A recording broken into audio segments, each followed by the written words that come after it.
ഹരേ കൃഷ്ണ ഹരേ കൃഷ്ണ കൃഷ്ണ കൃഷ്ണ ഹരേ ഹരേ ഹരേ രാമ രാമ രാമ ഹരേ ഹരേ ഹരേ കൃഷ്ണ കൃഷ്ണ കൃഷ്ണ ഹരേ ഹരേ ഹരേ രാമ രാമ രാമ ഹരേ ഹരേ ഹരേ കൃഷ്ണ കൃഷ്ണ കൃഷ്ണ ഹരേ ഹരേ ഹരേ രാമ രാമ രാമ ഹരേ ഹരേ ഹരേ കൃഷ്ണ കൃഷ്ണ കൃഷ്ണ ഹരേ ഹരേ ഹരേ ഹരേ കൃഷ്ണ. ഓം അജ്ഞാനതിമിരാന്തസ്യ ജ്ഞാനാഞ്ജനശലാകയാ ചക്ഷുരുന്മീലിതം യേന തസ്മൈ ശ്രീഗുരവേ നമഃ. ശ്രീചൈതന്യമനൂപിഷ്ടം സ്ഥാപിതം മേന ഭൂതലേ സ്വയം രൂപ കഥാ മഹ്യം ദദാന്തി സ്വപദാന്തികം.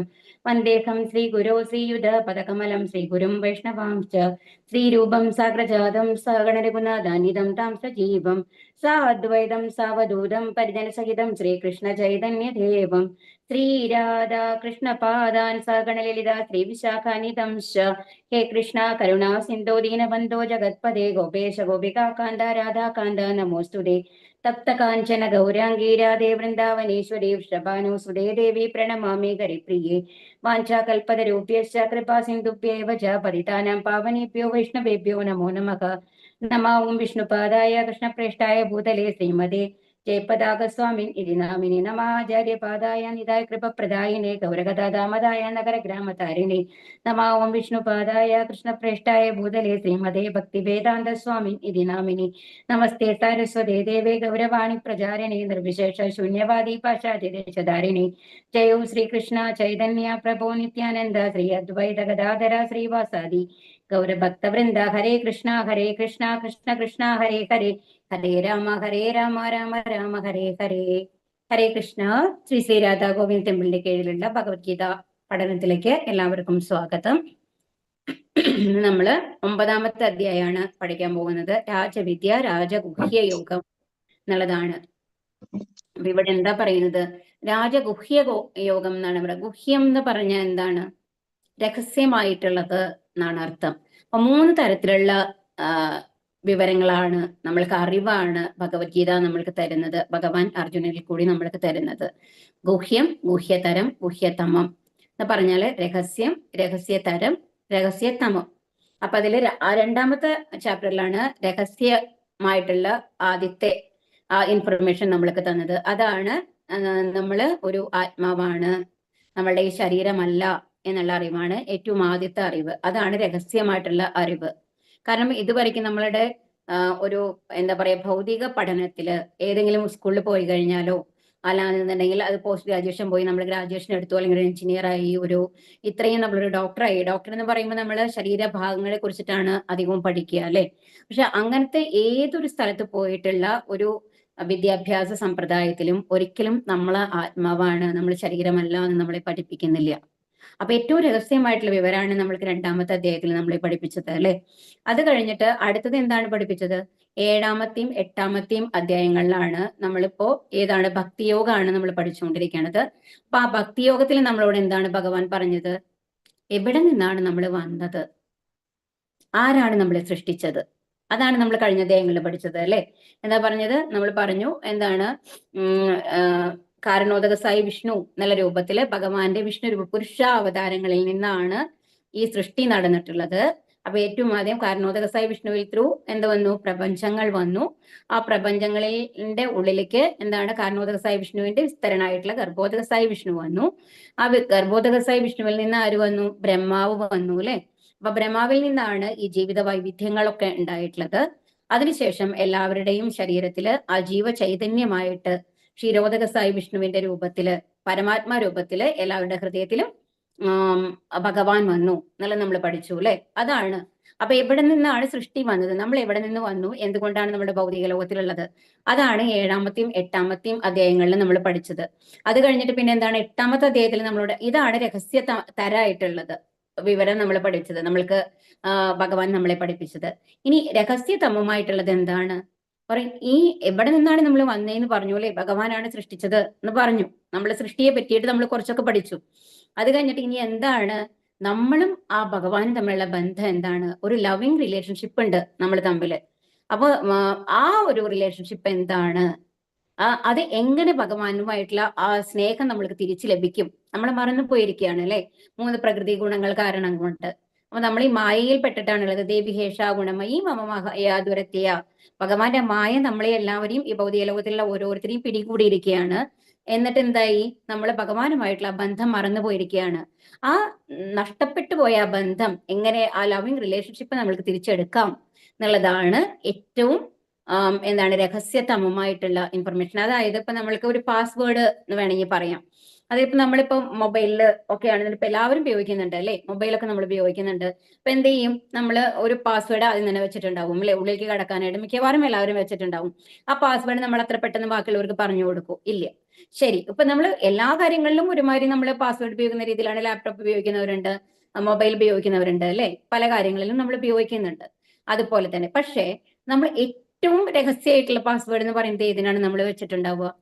നമ്മുടെ ഒരു ബാങ്ക് ട്രാൻസാക്ഷൻ എന്ന് പറയുന്നത് ഓൺലൈനായിട്ട് നമ്മളൊരു ജിപേ, അകത്ത് പേടിഎം, അങ്ങനെ പല കാര്യങ്ങളും നമ്മൾ ഉപയോഗിക്കുന്നുണ്ടായിരിക്കും അല്ലെ. അതിനൊക്കെ നമ്മൾ എന്തെങ്കിലും പാസ്വേഡ് വെച്ചിട്ടുണ്ടാവും. ആ പാസ്വേഡ് നമ്മൾ ആർക്കെങ്കിലും പറഞ്ഞു കൊടുക്കൂ? ഈവൻ നമ്മുടെ വീട്ടിലത്തെ നമ്മുടെ മക്കൾക്ക് പോലും നമ്മൾ ആ പാസ്വേഡ് പറഞ്ഞു കൊടുത്തു എന്ന് വരില്ല അല്ലെ. കാരണം അത് അത്രയും രഹസ്യമായിട്ടാണ് നമ്മൾ വെക്കുക.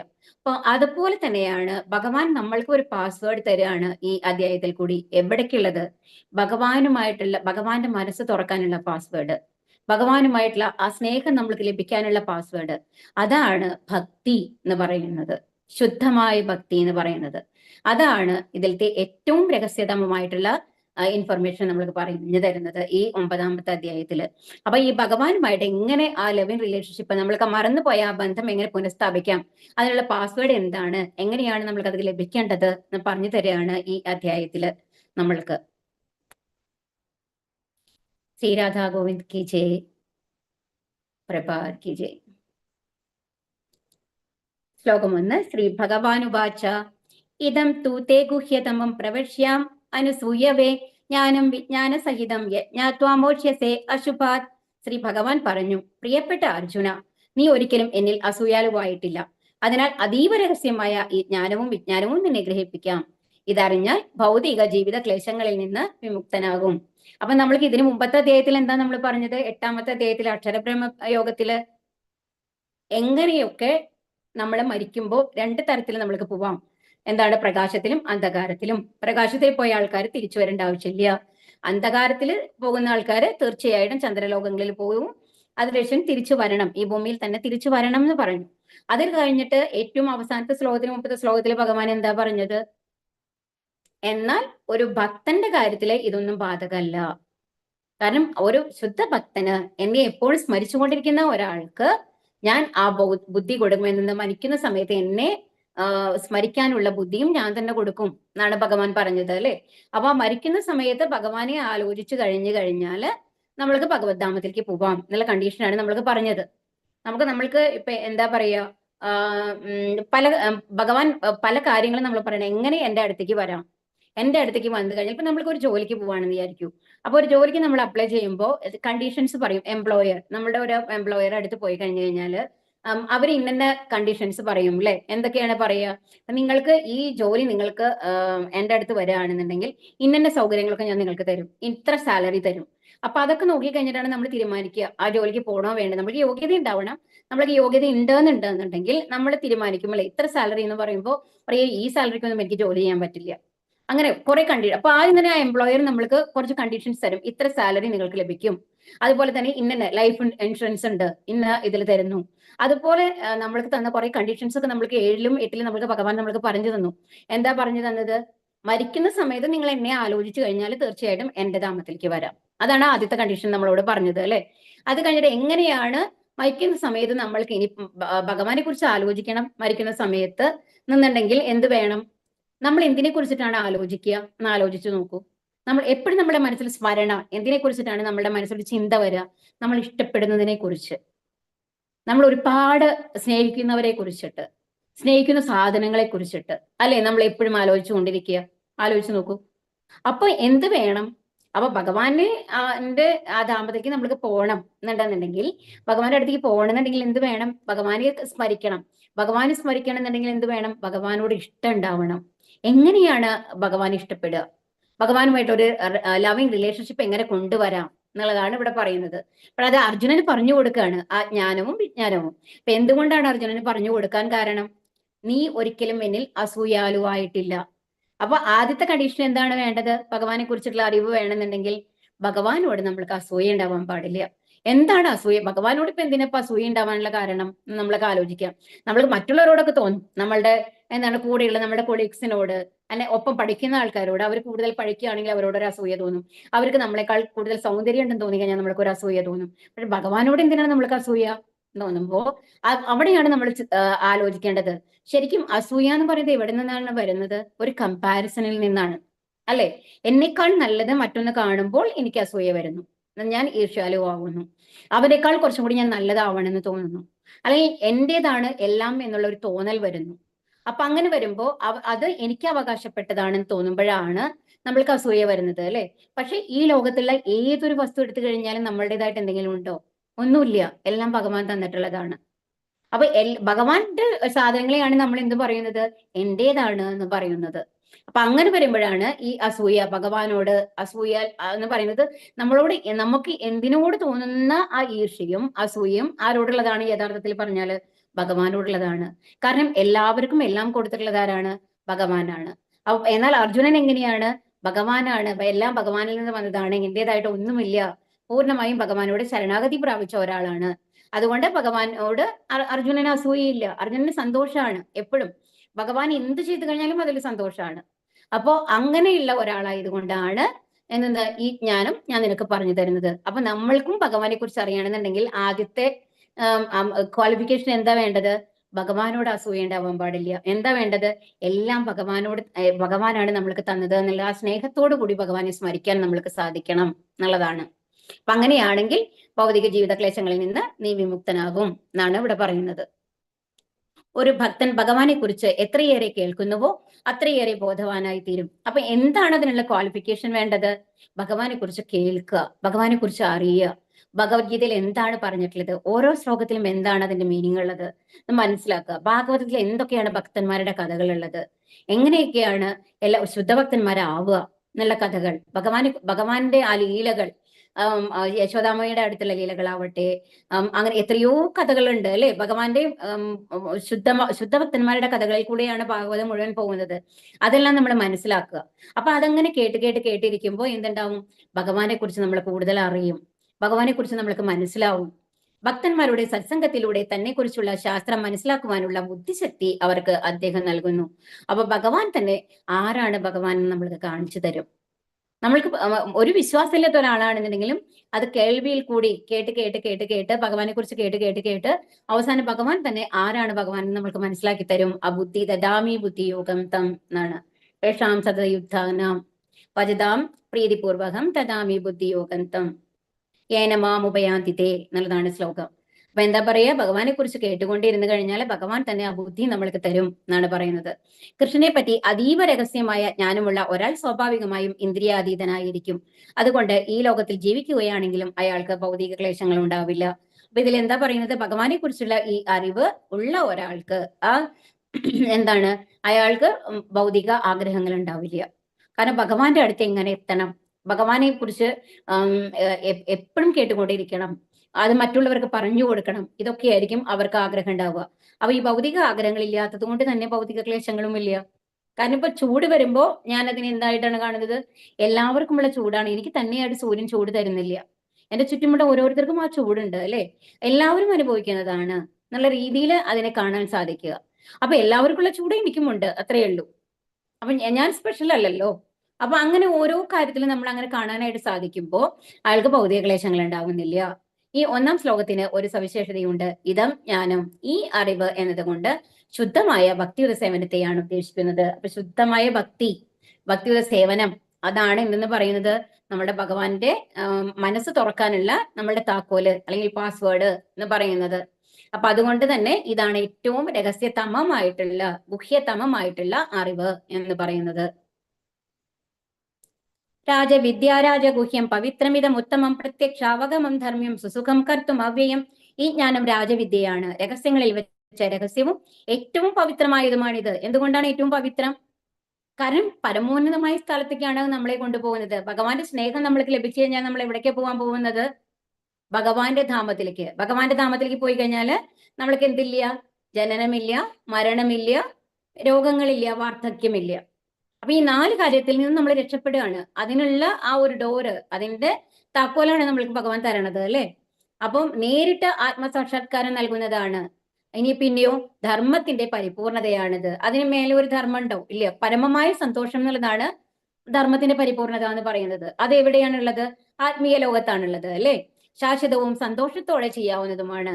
അതുപോലെ തന്നെ അതിന് പ്രത്യേകിച്ച് ക്വാളിഫിക്കേഷൻ ഒന്നും വേണ്ട. ശാശ്വതമാണ്, സന്തോഷത്തോടെ അത്രയും സന്തോഷമായിട്ട് ഭഗവാനുമായിട്ട്. ഇപ്പൊ എന്തുകൊണ്ടാണ് നമ്മളിവിടെ ഓരോരുത്തരും വന്നിരിക്കുന്നത്, ഈ ക്ലാസ്സിൽ വന്നിരിക്കുന്നത്? ആരെങ്കിലും നമ്മളെ ഫോഴ്സ് ചെയ്തിട്ടുണ്ടോ? ഭഗവത്ഗീത നീ എന്തായാലും പഠിക്കണം, ഇത് പഠിച്ചാലാണ് നിങ്ങൾക്കൊക്കെ അടുത്ത ദിവസം തുടങ്ങാൻ പറ്റുള്ളൂ എന്നോ അങ്ങനെ എന്തെങ്കിലും കണ്ടീഷൻ നിങ്ങൾക്ക് ആരെങ്കിലും തന്നിട്ടുണ്ടോ? ഇല്ല. പക്ഷെ എന്താണ് നമ്മളെ ഇവിടെ എത്തിച്ചിട്ടുള്ളത് എന്ന് എപ്പോഴെങ്കിലും നമ്മൾ ആലോചിച്ചിട്ടുണ്ടോ? കാരണം നമ്മൾ എപ്പോഴും ഓരോരുത്തരും എന്തിനു വേണ്ടിയിട്ടാണ് ശ്രമിച്ചുകൊണ്ടിരിക്കുന്നത്? സന്തോഷം ലഭിക്കാനായിട്ട്. സന്തോഷം വേണം, സമാധാനം വേണം എന്നുള്ളതാണ് ഓരോരുത്തരുടെയും ജീവിതത്തിന്റെ ലക്ഷ്യം എന്ന് പറയുന്നത്. അതിൽ ഏതൊരു ജീവികളാണെങ്കിലും, ഏത് ജീവിവർഗങ്ങളാണെങ്കിലും, മനുഷ്യർ തന്നെയല്ല, ഏത് ജീവിവർഗങ്ങളും സമാധാനമായിട്ട് സന്തോഷമായിട്ട് ഇരിക്കാനാണ് ആഗ്രഹിക്കുന്നത്. ആരെങ്കിലും ദുഃഖിക്കാനായിട്ട് ആഗ്രഹിക്കൂ? ഇന്ന സ്ഥലത്ത് പോയാൽ നിങ്ങൾക്ക് കുറച്ച് ദുഃഖം കിട്ടും, അവിടേക്ക് പോകുമെന്ന് പറഞ്ഞാൽ ആരെങ്കിലും അവിടേക്ക് പോവോ? ഇല്ല. എന്നാൽ അവിടെ പോയി കഴിഞ്ഞാൽ വളരെ സന്തോഷമാണെന്ന് പറഞ്ഞാൽ നമ്മൾ എന്തായാലും ചാടി പുറപ്പെടും അല്ലെ. എന്താണ് സന്തോഷം കിട്ടുമോ നോക്കട്ടെ എന്ന്. പക്ഷേ എപ്പോഴും എന്താണ്, നമ്മൾ ഓരോ ദിവസവും നമ്മുടെ സന്തോഷത്തിന് വേണ്ടിയിട്ടാണ് ശ്രമിച്ചുകൊണ്ടിരിക്കുന്നത് എന്നുണ്ടെന്നുണ്ടെങ്കിലും എവിടെയും ഒരു വോയിഡ്, അതായത് ഒരു എംപ്റ്റിനെസ് ഉണ്ട് നമ്മളുടെ മനസ്സിന്റെ ഉള്ളിൽ. കാരണം എന്തോ ഒന്ന് നമ്മൾക്ക് ഇതിനേക്കാൾ കിട്ടാനുണ്ട്, ഈ സന്തോഷമല്ല എന്തോ എനിക്ക് കുറച്ചും കൂടി ലഭിക്കാനുണ്ട് എന്നുള്ള ഒരു ആഗ്രഹം നമ്മളെ ഹോണ്ട് ചെയ്തുകൊണ്ടിരിക്കുന്നുണ്ട് ഓരോരുത്തരെയും. എത്ര സന്തോഷിക്കുന്ന ആളാണെന്നുണ്ടെങ്കിലും അയാളുടെ ഉള്ളിലും എന്തോ ഒന്നും കൂടി ഉണ്ട്, എന്തോ എനിക്ക് ലഭിക്കാനുണ്ട് എന്നുള്ള ഒരു ആഗ്രഹമുണ്ട്. അതിനെയാണ് നമ്മൾ തേടിക്കൊണ്ടിരിക്കുന്നത്. ആ തേടലിന്റെ ഒരു ശ്രമം എന്നുള്ള ലെവലിലാണ് ഇവിടെയുള്ള ഓരോരുത്തരും ഈ ഭഗവത്ഗീത ക്ലാസ്സിലും വന്നിരിക്കുന്നത്. ഒരു സന്തോഷം. അപ്പൊ ഭഗവാനെ കുറിച്ച് കേൾക്കുമ്പോൾ, അപ്പോൾ പരിപൂർണമായ സന്തോഷം എവിടെ നിന്നാണ് ലഭിക്കുന്നത്? ഭഗവാനെ കുറിച്ച് കേൾക്കുമ്പോൾ, ഭഗവാനെ കുറിച്ച് അറിയുമ്പോൾ, ഭഗവാന്റെ ലീലകളെ കുറിച്ച് മനസ്സിലാക്കുമ്പോൾ എന്നുള്ളതാണ്. അപ്പൊ അതുകൊണ്ട് തന്നെ ഇത് വളരെ സന്തോഷത്തോടു കൂടി ചെയ്യാൻ സാധിക്കുന്നതാണ് എന്നാണ് ഇവിടെ പറഞ്ഞിട്ടുള്ളത്. ആത്മാവും ശരീരവും തമ്മിലുള്ള വ്യത്യാസം എന്തെന്ന് അറിവുമായി ബന്ധപ്പെട്ടിരിക്കുന്നതിനാൽ ഈ അതീന്ദ്രിയ ജ്ഞാനം അത്യന്തം രഹസ്യമാണ്. ആത്മാവിന്റെ സാന്നിധ്യം ഉണ്ടെങ്കിലേ ശരീരത്തിന് വിലയുള്ളൂ അല്ലെ. നമ്മുടെ ആത്മാവ് പോയി കഴിഞ്ഞാൽ പിന്നെ നമ്മൾ എന്താ ശരീരം? അടുത്ത ദിവസം ആകുമ്പോഴേക്കും എന്താണ് സ്മെല്ല് വരും അല്ലെ. ഐസ് പെട്ടിയിൽ വെച്ചിട്ടില്ല എന്നുണ്ടെങ്കിൽ ആലോചിച്ച് നോക്കിക്കോളും. എങ്കിലും സർവപ്രധാനമായ ആത്മാവിനെ കണക്കിലെടുക്കാതെ ജനങ്ങളും ശാരീരിക ആവശ്യങ്ങൾക്ക് ഏറെ പ്രാധാന്യം കൽപ്പിക്കുന്നു. പക്ഷെ നമ്മൾ ഒരിക്കലും നമ്മുടെ ആത്മാവിനെ കുറിച്ച് ചിന്തിക്കാറില്ല. എന്താണ്, എന്റെ ശരീരത്തിനെ എങ്ങനെ ഭംഗിയായി വെക്കാം, മറ്റുള്ളവർ എന്നെ കാണുമ്പോൾ നല്ല ഭംഗിയുണ്ടെന്ന് പറയണം, നല്ല വിവരം ഉണ്ടെന്ന് പറയണം, ഞാൻ എന്ത് സംസാരിച്ചു കഴിഞ്ഞാലും എല്ലാവരും ഹായ് എത്ര നന്നായിട്ടാണ് സംസാരിക്കണേന്ന് പറയണം. ഇതൊക്കെയാണ് നമ്മുടെ ഉള്ളില്. പക്ഷെ ഒരിക്കലും അത് ആത്മാവുമായിട്ട് ബന്ധപ്പെട്ടിട്ട് നമ്മൾ കാണാറില്ല അല്ലെ. നമ്മുടെ ശരീരമായിട്ട് ബന്ധപ്പെട്ടിട്ടാണ് നമ്മൾ കാണാറുള്ളൂ. അതുകൊണ്ട് തന്നെ ശരീരത്തിന്റെ ആവശ്യങ്ങൾക്കാണ് ഏറെ പ്രാധാന്യം നമ്മൾ കൊടുക്കാറുള്ളത്. ആത്മാവ് ശരീരത്തിൽ നിന്ന് ഭിന്നനാണെങ്കിലും അത് ദേഹം ഉപേക്ഷിച്ച ശേഷം ശൂന്യതയിൽ വ്യക്തിത്വമില്ലാതെ നിലനിന്നു പോരുന്നുവെന്നും ചിലർ വിശ്വസിക്കുന്നു. എന്നാൽ സത്യം അതല്ല. അപ്പൊ എന്താണ് വിചാരിക്കുക? ആത്മാവ് ശരീരത്തിൽ നിന്ന് ഭിന്നനാണ് എന്നും അത് ദേഹം ഉപേക്ഷിച്ച ശേഷം ശൂന്യതയിൽ വ്യക്തിത്വമില്ലാതെ നിലനിന്നു പോരുന്നു. അപ്പൊ നമ്മുടെ ദേഹം ഉപേക്ഷിച്ചു കഴിഞ്ഞു കഴിഞ്ഞാൽ എന്തുണ്ടാവുന്നു? ഈ ആത്മാവ് പോയിട്ട് ഇങ്ങനെ എയറിൽ തൂങ്ങി നിൽക്കും എന്നുള്ള മാതിരി നിറയെ പേര് വിശ്വസിക്കുന്നുണ്ട് എന്നാണ് പറയുന്നത്. പക്ഷെ എന്നാൽ അങ്ങനെയല്ല. എന്താ ഉണ്ടാവുന്നത്? ബീജരൂപേണയുള്ള പാപങ്ങളുണ്ട്. ആ ഫലങ്ങൾ അത്രയും നാം അനുഭവിക്കുന്ന സുഖദുഃഖങ്ങൾ. നമ്മളുടെ സുഖദുഃഖങ്ങൾ എന്ന് പറയുന്നത് സത്യത്തിൽ എന്താണ്? നമ്മുടെ കർമ്മഫലങ്ങളാണ്. നമ്മൾ കഴിഞ്ഞ ജന്മങ്ങളിലോ ഈ ജന്മങ്ങളിൽ ഇതുവരെയും നമ്മൾ ചെയ്തിട്ടുള്ള നമ്മളുടെ പ്രവൃത്തികളുടെ ഫലങ്ങളാണ് നാം അനുഭവിക്കുന്ന സുഖങ്ങളായാലും ദുഃഖങ്ങളായാലും. ഓക്കെ. അപ്പൊ നേരിട്ട് തന്നെ ഫലങ്ങൾ ദൃശ്യമാകത്തക്ക വിധം അത്രയും കുറ്റമറ്റതാണ് ഭക്തിയുത സേവനം. എന്നാൽ എന്താ പറയുന്നത്? അപ്പം നമ്മുടെ ഭക്തിയുത സേവനങ്ങൾ എന്ന് പറയുന്നത് എന്താണ്? ഭഗവാന് വേണ്ടി സമർപ്പിച്ച് ചെയ്യുന്ന കർമ്മങ്ങളാണ്. എല്ലാം നമ്മൾക്ക് സ്വന്തമായിട്ട് എനിക്കൊരാഗ്രഹമില്ലാതെ ഒരു റിസൾട്ട് പ്രതീക്ഷിക്കാതെ നമ്മൾ ചെയ്യുന്ന കർമ്മങ്ങളാണ് ഭക്തിയുത സേവനങ്ങൾ എന്ന് പറയുന്നത്. അപ്പൊ ഈ ഭക്തിയുത സേവനങ്ങൾ എന്ന് പറയുന്നത് അവിടെ കുറ്റങ്ങളില്ല. കാരണം എല്ലാം ഭഗവാന് വേണ്ടി സമർപ്പിക്കുമ്പോൾ അവിടെ തെറ്റുകളും ശരികളും ഇല്ല. അതാണ് നമ്മൾ മനസ്സിലാക്കേണ്ടത്. അപ്പൊ നമ്മൾക്ക് പാപങ്ങളും ഇല്ല, പുണ്യങ്ങളും ഇല്ല. അതുകൊണ്ടാണ് അത് കുറ്റമറ്റതാണ് പറയുന്നത്. ഭഗവാന് വേണ്ടി സമർപ്പിച്ചു കഴിഞ്ഞാൽ ഭഗവാന് എന്തെങ്കിലും തെറ്റ് പറ്റൂ? ഇല്ല. പൂർണ്ണമായിട്ടുള്ളതാണ് ഭഗവാൻ അല്ലെ. ഭഗവാനിൽ തെറ്റുകളില്ല. അപ്പൊ ഭഗവാന് വേണ്ടി സമർപ്പിച്ച് ചെയ്യുമ്പോൾ ഭഗവാന്റെ ഗൈഡൻസിൽ നമ്മൾ ചെയ്യുമ്പോൾ അപ്പൊ നമ്മളത് കറക്റ്റ് ആയിട്ടായിരിക്കും ചെയ്യുക. അപ്പൊ നമ്മള് എന്തെങ്കിലും പഠിക്കാനായിട്ട് നമ്മൾ പോകുമ്പോൾ, അപ്പൊ നമ്മൾ 1-ാം ക്ലാസ്സിലോ LKG നമ്മൾ ഒരു കുട്ടിയെ കൊണ്ടുപോയി ഇരുത്തി കഴിയുമ്പോൾ ആ ടീച്ചർക്ക് എല്ലാം അറിയാം. അപ്പൊ എല്ലാം അറിയുന്ന ടീച്ചറാണ് ആ കുട്ടിയെ പഠിപ്പിക്കുന്നത് അല്ലെ. എന്ന് എഴുതുകയാണെങ്കിലും ആന്ന് എഴുതുകയാണെങ്കിലും ആന്ന് എഴുതുകയാണെങ്കിലും പഠിപ്പിക്കുന്നത്. അപ്പൊ നമ്മൾക്ക് അറിയാമെന്ന് പൂർണ്ണമായിട്ടും അറിയുന്ന ഒരാൾ പഠിപ്പിക്കുമ്പോൾ അതിൽ തെറ്റുകൾ വരുന്നില്ല. പക്ഷെ നമ്മളുടെ എന്താണ് പ്രശ്നം? ഈ ഭൗതിക ലോകത്തിലുള്ള എല്ലാവർക്കും ഇൻപെർഫെക്റ്റ് ആണ്. നമ്മുടെ ഏതൊരു ഇന്ദ്രിയങ്ങളും പൂർണ്ണമല്ല. അതുകൊണ്ട് തന്നെ നമ്മൾക്ക് തെറ്റുപറ്റാം. എന്നാൽ ഭഗവാനിൽ വേണ്ടി സമർപ്പിച്ച് ചെയ്യുമ്പോൾ ഭഗവാന്റെ മേൽനോട്ടത്തിൽ ചെയ്യുന്ന ഏത് കാര്യത്തിലും തെറ്റുകളില്ല. കാരണം ഭഗവാൻ ഒരിക്കലും തെറ്റുപറ്റുന്ന ഒരാളല്ല, ഇന്ദ്രിയങ്ങൾക്കും അതീതനാണ്. ആത്മീയ ജീവിതത്തിലെ ഈ പുരോഗതിക്ക് ഏതെങ്കിലും വിധത്തിലുള്ള മുൻകാല വിദ്യാഭ്യാസമോ യോഗ്യതകളോ ആവശ്യമില്ല. അതുകൊണ്ട് തന്നെ ഭഗവാനെ കുറിച്ച് അറിയാനുള്ള ഈ പഠനത്തിന് ആത്മീയമായിട്ടുള്ള ഏത് കാര്യങ്ങൾക്കും എന്ത് വേണ്ട? വിദ്യാഭ്യാസ യോഗ്യത ആവശ്യമില്ല. അതിനുവേണ്ടി നമുക്കൊരു ഭാഷ പോലും അറിയണമെന്നില്ല. കേൾവി കൊണ്ട്, ശ്രവണം കൊണ്ട്, ഭഗവാനെ പറ്റി കേട്ടുകൊണ്ട് ശുദ്ധഭക്തനിൽ നിന്ന് കേട്ടിട്ട് പോലും നമ്മൾക്ക് ശുദ്ധഭക്തി നമ്മൾക്ക് ലഭിക്കും എന്നാണ് പറയുന്നത്. അതിനൊരു വിദ്യാഭ്യാസ യോഗ്യത കൂടി ആവശ്യമില്ല. ഹൃദയത്തിൽ നിന്ന് ക്ഷുദ്രഭാവങ്ങളെല്ലാം ഒഴിയുമ്പോൾ ഈശ്വരൻ ആരെന്ന് ഒരാൾക്ക് മനസ്സിലാക്കാൻ കഴിയൂ. ഇതാണ് കൃഷ്ണാവബോധ പ്രക്രിയ. അപ്പൊ എന്താ പറയുന്നത്? നമ്മുടെ മനസ്സിൽ നിന്ന് എന്ത് പോകണം? അഭൗതിക ആഗ്രഹങ്ങൾ പോകണം. മറ്റുള്ളവരോടുള്ള വെറുപ്പ്, അതുപോലെ ആ കമ്പാരിസൺ, അതായത് അവരെക്കാളും മേലേക്ക് ഞാൻ പോകണം എന്നുള്ള ആഗ്രഹങ്ങൾ, അങ്ങനത്തെ ആഗ്രഹങ്ങളെല്ലാം നശിച്ച് ശുദ്ധമായിട്ടുള്ള ഒരു മനസ്സ് നമ്മൾക്ക് ലഭിക്കുമ്പോഴാണ് നമ്മൾക്ക് കൃഷ്ണാവബോധം ഉണ്ടെന്ന് നമ്മൾക്ക് പറയാനായിട്ട് സാധിക്കുള്ളൂ. അപ്പൊ ഇതിൽ നമ്മൾ പറഞ്ഞു അല്ലേ, നമ്മൾ രാമാനുജരെ കഥ പറഞ്ഞു. രാമാനുജരെ ശിഷ്യനായിട്ടുള്ള ഒരാളുടെ കഥ നമ്മൾ ഇതിനു മുമ്പും പറഞ്ഞിട്ടുണ്ട്. എന്താണ് അയാൾ എന്താ ചെയ്തിരുന്നത്? ഭഗവത്ഗീത വായിക്കുകയായിരുന്നു. ഭഗവത്ഗീത അപ്പം രാമാനുജനാണ് പറഞ്ഞത് എല്ലാവരും ഭഗവത്ഗീത പഠിക്കണം എന്ന് പറഞ്ഞ, എല്ലാവരും കയ്യിലും പുസ്തകം ഉണ്ടാവണമെന്ന്. അപ്പൊ അയാളാണെങ്കിലോ ഒരു എന്താണ് പറയുക, ഒരു വളരെ പാവപ്പെട്ട ഒരു ബ്രാഹ്മണനാണ്. അയാൾ എഴുത്തും വായനയൊന്നും അറിയില്ല, പഠിക്കാനുള്ള സാഹചര്യം ഉണ്ടായിട്ടില്ല. അപ്പൊ എന്താ ചെയ്യുന്നത്? എന്നാൽ ഭഗവത്ഗീത ഒരു പഴയ പുസ്തകം ആരോ അയാൾക്ക് കൊടുത്തിട്ടുണ്ട്. അയാൾ ചോദിച്ചു വാങ്ങി കയ്യിൽ വെച്ചിട്ടുണ്ട്. എന്നിട്ട് നോക്കിയിട്ട് ഇങ്ങനെ കരഞ്ഞുകൊണ്ടിരിക്കുകയാണ്. അപ്പൊ ബാക്കിയുള്ള രാമാനുജരുടെ ശിഷ്യരെല്ലാം അയാളെ കളിയാക്കുകയാണ്. അയാൾക്ക് എഴുതാനും വായിക്കാനും അറിയില്ല, കണ്ടില്ലേ ഭഗവത്ഗീത ബുക്ക് തിരിച്ചു വെച്ചിട്ടാണ് പഠിക്കുന്നത്, എന്നിട്ട് ഇരുന്ന് കരയണമുണ്ട്. അപ്പൊ എന്ത് ഷോ ആണ് അയാൾ കാണിക്കണേ എന്ന് പറയുകയാണ്. അപ്പോ രാമാനുജര് അടുത്ത് വന്ന് ചോദിക്കും, എന്തിനാണ് കരയുന്നത്? ഭഗവത്ഗീത പുസ്തകം വെച്ചിട്ട് നീ തിരിച്ചാണ് വെച്ചിട്ടുള്ളത്, അപ്പൊ എങ്ങനെയാണ് വായിക്കാൻ സാധിക്കുക എന്ന് ചോദിക്കുമ്പോൾ പറയും, എനിക്ക് എഴുത്തും വായനയൊന്നും അറിയില്ല, ഇത് തിരിച്ചു വെച്ച് കഴിഞ്ഞാലും ഏത് തരത്തിൽ വെച്ച് കഴിഞ്ഞാലും എനിക്ക് ഒരുപോലെയാണ്, കാരണം എനിക്ക് അക്ഷരങ്ങൾ അറിയില്ല. പക്ഷേ ഈ ഭഗവത്ഗീത കാണുമ്പോൾ, ഈ ഭഗവത്ഗീതയിൽ അർജുനന്റെ തേരാളിയായിട്ട് ആ ഭഗവാനെ കാണുമ്പോൾ ഇത്രയും മഹാനായിട്ടുള്ള ഈ പ്രപഞ്ച സൃഷ്ടിയുടെ നാഥനായിട്ടുള്ള ആ ഭഗവാൻ അർജുനന്റെ കേവലം തേരാളിയായിട്ട് നിൽക്കുകയാണ്. അപ്പൊ എത്ര കാരുണ്യവാനാണ് ആ ഭഗവാൻ എന്ന് ആലോചിക്കുമ്പോൾ, ആ ഭഗവാന്റെ കാരുണ്യം ആലോചിക്കുമ്പോൾ എനിക്ക് കണ്ണ് അറിയാതെ നിറഞ്ഞു പോവുകയാണ് എന്ന് പറയാണ്. അപ്പോഴാണ് രാമാനുജർ പറയുന്നത്, ഭഗവത്ഗീതയുടെ അർത്ഥം ഈ പറയുന്ന ശിഷ്യന്മാർക്കല്ല മനസ്സിലായിട്ടുള്ളത്, ഈ ബ്രാഹ്മണനാണ്. അയാൾക്ക് എഴുത്തും വായനയും അറിയേണ്ട ആവശ്യമില്ല, അയാൾക്ക് ഭഗവാൻ ആരാണെന്ന് മനസ്സിലായി കഴിഞ്ഞിരിക്കുന്നു എന്നുള്ളത്. അപ്പൊ ഇത് തന്നെയാണ് ഭഗവാൻ നമ്മളോട് പറയുന്നത്. എന്നെ കുറിച്ച് അറിയാൻ ഒരിക്കലും നിങ്ങൾക്ക് ഒരു ഒരു ക്വാളിഫിക്കേഷനും ആവശ്യമില്ല. എന്ത് വേണം? ശുദ്ധമായ ഭക്തി മാത്രം മതി, ആ ശരണാഗതി മാത്രം മതി എന്നാണ് പറയുന്നത്. അശ്രദ്ധാന പുരുഷ ധർമ്മസ്യാസ്യ പരന്തപ അപ്രാപ്യ മാം നിവർത്തന്തേ മൃത്യു സംസാരവത്മനി. ഈ ഭക്തി സേവനത്തിൽ വിശ്വാസമില്ലാത്തവർക്ക് എന്നെ പ്രാപിക്കാനാവില്ല ഹേ ശത്രുഞ്ജയ. അതുകൊണ്ട് അവർ ഈ ഭൗതിക ലോകത്തിൽ ജനന മരണങ്ങളുടെ വഴിയിലേക്ക് വീണ്ടും എത്തുന്നു. അപ്പൊ എന്താണ്? ഒരു സ്പെക്കുലേഷനിൽ സംശയത്തോട് കൂടിയിട്ട് ഭഗവാൻ എന്തൊക്കെ പറഞ്ഞു, എന്തൊക്കെയാണ് പറഞ്ഞു കൊടുത്തത്, ഇതിൽ ഏതൊക്കെ ശരിയുണ്ട് ഏതൊക്കെ തെറ്റുണ്ട് എന്നുള്ള ഒരു മനോഭാവത്തോട് കൂടിയിട്ട് ഈ ഭക്തി അതായത് ഭക്തിയുടെ സേവനത്തിൽ പൂർണ്ണമായിട്ടുള്ള വിശ്വാസമില്ലാത്ത ആൾക്കാർക്ക് ഒരിക്കലും ഈ ഭൗതിക ലോകത്തിൽ നിന്ന് രക്ഷപ്പെടാനായിട്ട് സാധിക്കില്ല. അവർ വീണ്ടും ഒരു സൈക്കിളിൽ ഇങ്ങനെ പോയിക്കൊണ്ടിരിക്കും. അവിശ്വാസികൾക്ക് ഭക്തിയുതമായ സേവന കർമ്മത്തിൽ ഏർപ്പെടാൻ കഴിയില്ല എന്നാണ് ഈ ശ്ലോകം സ്പഷ്ടമാക്കുന്നത്. വിശ്വാസമാകട്ടെ ഭക്തന്മാരുടെ സമ്പർക്കത്തിൽ നിന്നും ഉണ്ടാകേണ്ടതാണ്. അപ്പൊ എവിടെ നിന്നാണ് നമുക്ക് ആ ഒരു വിശ്വാസം ലഭിക്കുന്നത്? ശുദ്ധ ഭക്തരിൽ നിന്ന്. അപ്പൊ ഇതാണ് നമ്മളൊരു ശുദ്ധഭക്തനെ കാണിച്ചതാണ്. രാമാനുജരെ കണ്ടു, അയാൾക്ക് വിദ്യാഭ്യാസം ഉണ്ടായിരുന്നില്ല അല്ലെ. എന്താണ് വിശ്വാസം? ഭഗവാൻ കൃഷ്ണനെ സേവിക്കുന്നത് കൊണ്ട് പരിപൂർണത നേടാൻ കഴിയുമെന്ന ഉറച്ച ബോധം തന്നെ വിശ്വാസം. നമ്മൾ ഇതിനു മുമ്പത്തെ ഒരു സ്റ്റോറിയിൽ പറഞ്ഞില്ലേ, ആ എന്താണ് ചെരുപ്പൂത്തിയുടെ കഥ നമ്മൾ പറഞ്ഞു അല്ലെ. അപ്പൊ എന്താണ് ചെരുപ്പൂത്തിക്ക് എന്താണ്? എന്താണ് സൂചിയുടെ ആ ദ്വാരത്തിൽ കൂടി ആനയെ കയറ്റാനായിട്ട് ഭഗവാൻ കഴിയും എന്നുള്ള അപൂർണ വിശ്വാസം. ഭഗവാൻ എന്ത് വേണമെങ്കിൽ സാധിക്കും എന്നുള്ള വിശ്വാസം, ആ ഉറച്ച ബോധമാണ് ഭഗവത് വിശ്വാസം എന്നും നമ്മൾ പറയുന്നത്. വൃക്ഷത്തിന്റെ വേരുകളിൽ വെള്ളം ഒഴിക്കുന്നത് കൊണ്ട് അതിന്റെ കൊമ്പുകളും ചില്ലകളും ഇലകളും സംതൃപ്തി അടയുന്നു. നമ്മൾക്കറിയാമല്ലേ, ഒരു ചെടിയുടെ വേരിന് വെള്ളം ഒഴിച്ചു കൊടുത്തു കഴിഞ്ഞാൽ എല്ലാ ഭാഗത്തേക്ക് എത്തും. അത് ഉറപ്പാണ്. അതിനുവേണ്ടി ഇലയ്ക്ക് തനിയോ കൊമ്പിന് തനിയോ നമ്മൾ വെള്ളം ഒഴിച്ചു കൊടുക്കേണ്ട ആവശ്യമില്ല. അതുപോലെ തന്നെയാണ് നമ്മൾ എന്താ വേണ്ടത്?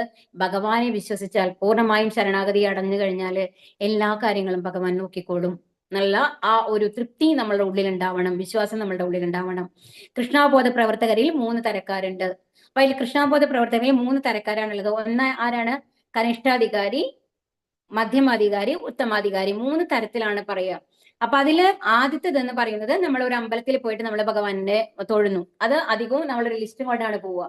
എന്താണ്? ഇന്ന കാര്യങ്ങൾ സാധിക്കണം, എന്റെ മകളുടെ പരീക്ഷയാണ്, പരീക്ഷയിൽ പാസ്സാവണം, അതുപോലെ തന്നെ എനിക്കൊരു വീട് നമ്മൾ കെട്ടിക്കൊണ്ടിരിക്കേണ്ട നല്ല രീതിയിൽ പണി കഴിയണം, എനിക്കൊരു പ്രൊമോഷൻ കിട്ടണം, അങ്ങനെ കുറെ ലിസ്റ്റുകൾ നമ്മൾ വെക്കും. അങ്ങനെ വന്നു കഴിഞ്ഞിട്ട് ഭഗവാന്റെ അടുത്ത് പോയിട്ട് നമസ്കരിക്കുന്നു. ഭഗവാനെ, അങ്ങാണ് എല്ലാം ചെയ്തു തരാൻ സാധിക്കുള്ളൂ. പക്ഷെ ആ വിശ്വാസമുണ്ട്. എന്താണ്? നമ്മളെക്കാളും മേലെയാണ് ഭഗവാനോട് പ്രാർത്ഥിച്ചു കഴിഞ്ഞാൽ കാര്യം നടക്കും എന്നുള്ള ആ ഒരു വിശ്വാസം ഉണ്ടല്ലോ. ആ തരത്തിലുള്ള ഒരു വിശ്വാസമാണ് കനിഷ്ഠാധികാരി എന്ന് പറയുന്നത്. എന്നാൽ അവരെ സംബന്ധിച്ച് എന്താ അവരുടെ പ്രത്യേകത എന്നുണ്ടെങ്കിൽ, 4 തവണ പോയി കഴിഞ്ഞിട്ട് അവർ വിചാരിച്ച കാര്യങ്ങളൊന്നും നടന്നില്ല, എല്ലാം റിവേഴ്സ് ആയിട്ടാണ് വരണമെന്നുണ്ടെങ്കിലോ അതോടുകൂടി അവരുടെ വിശ്വാസവും കഴിഞ്ഞു എന്നുള്ളതാണ്. അപ്പൊ എപ്പോ വേണമെങ്കിലും അവർ താഴെ വീഴാം ഈ വിശ്വാസത്തിൽ നിന്ന്. അതാണ് കനിഷ്ഠാധികാരി എന്ന് പറയുന്നത്. ഇനി മധ്യമാധികാരി എന്ന് പറയുമ്പോൾ എന്താണ്? ഭഗവാനാണ് എല്ലാം, ഭഗവാനിൽ നിന്നാണ് ആ വിശ്വാസം അവർക്കുണ്ട്. കാരണം നമ്മളെ സൃഷ്ടിച്ചതും ഭഗവാനാണെന്നുള്ള ഒരു ബോധം അവരുടെ ഉള്ളിലുണ്ട്. എന്നാൽ അവർക്ക് ശാസ്ത്രങ്ങളെ കുറിച്ചെല്ലാം പൂർണ്ണമായ അറിവുണ്ടായിരിക്കണം എന്നില്ല. അങ്ങനത്തെ ആൾക്കാരാണ് ഈ മധ്യമാധികാരി എന്ന് പറയുന്നത്. അവർ പൂർണ്ണമായും ഭഗവാനിൽ വിശ്വസിക്കുന്ന ആൾക്കാരാണ്. അതിനുശേഷം അടുത്തതെന്ന് പറയുമ്പോൾ ഉത്തമാധികാരി എന്ന് പറഞ്ഞാൽ എന്താണ്? എല്ലാം ഭഗവാനാണ്, ഞാൻ ഭഗവാന്റെ ഒരു സേവകൻ മാത്രമാണ്, ഞാൻ ഒന്നുമല്ല, ഭഗവാന്റെ ഒരു ഇൻസ്ട്രുമെന്റ് മാത്രമാണ്, ഭഗവാന്റെ ഒരു കളിപ്പാവം മാത്രമാണ് ഞാന്.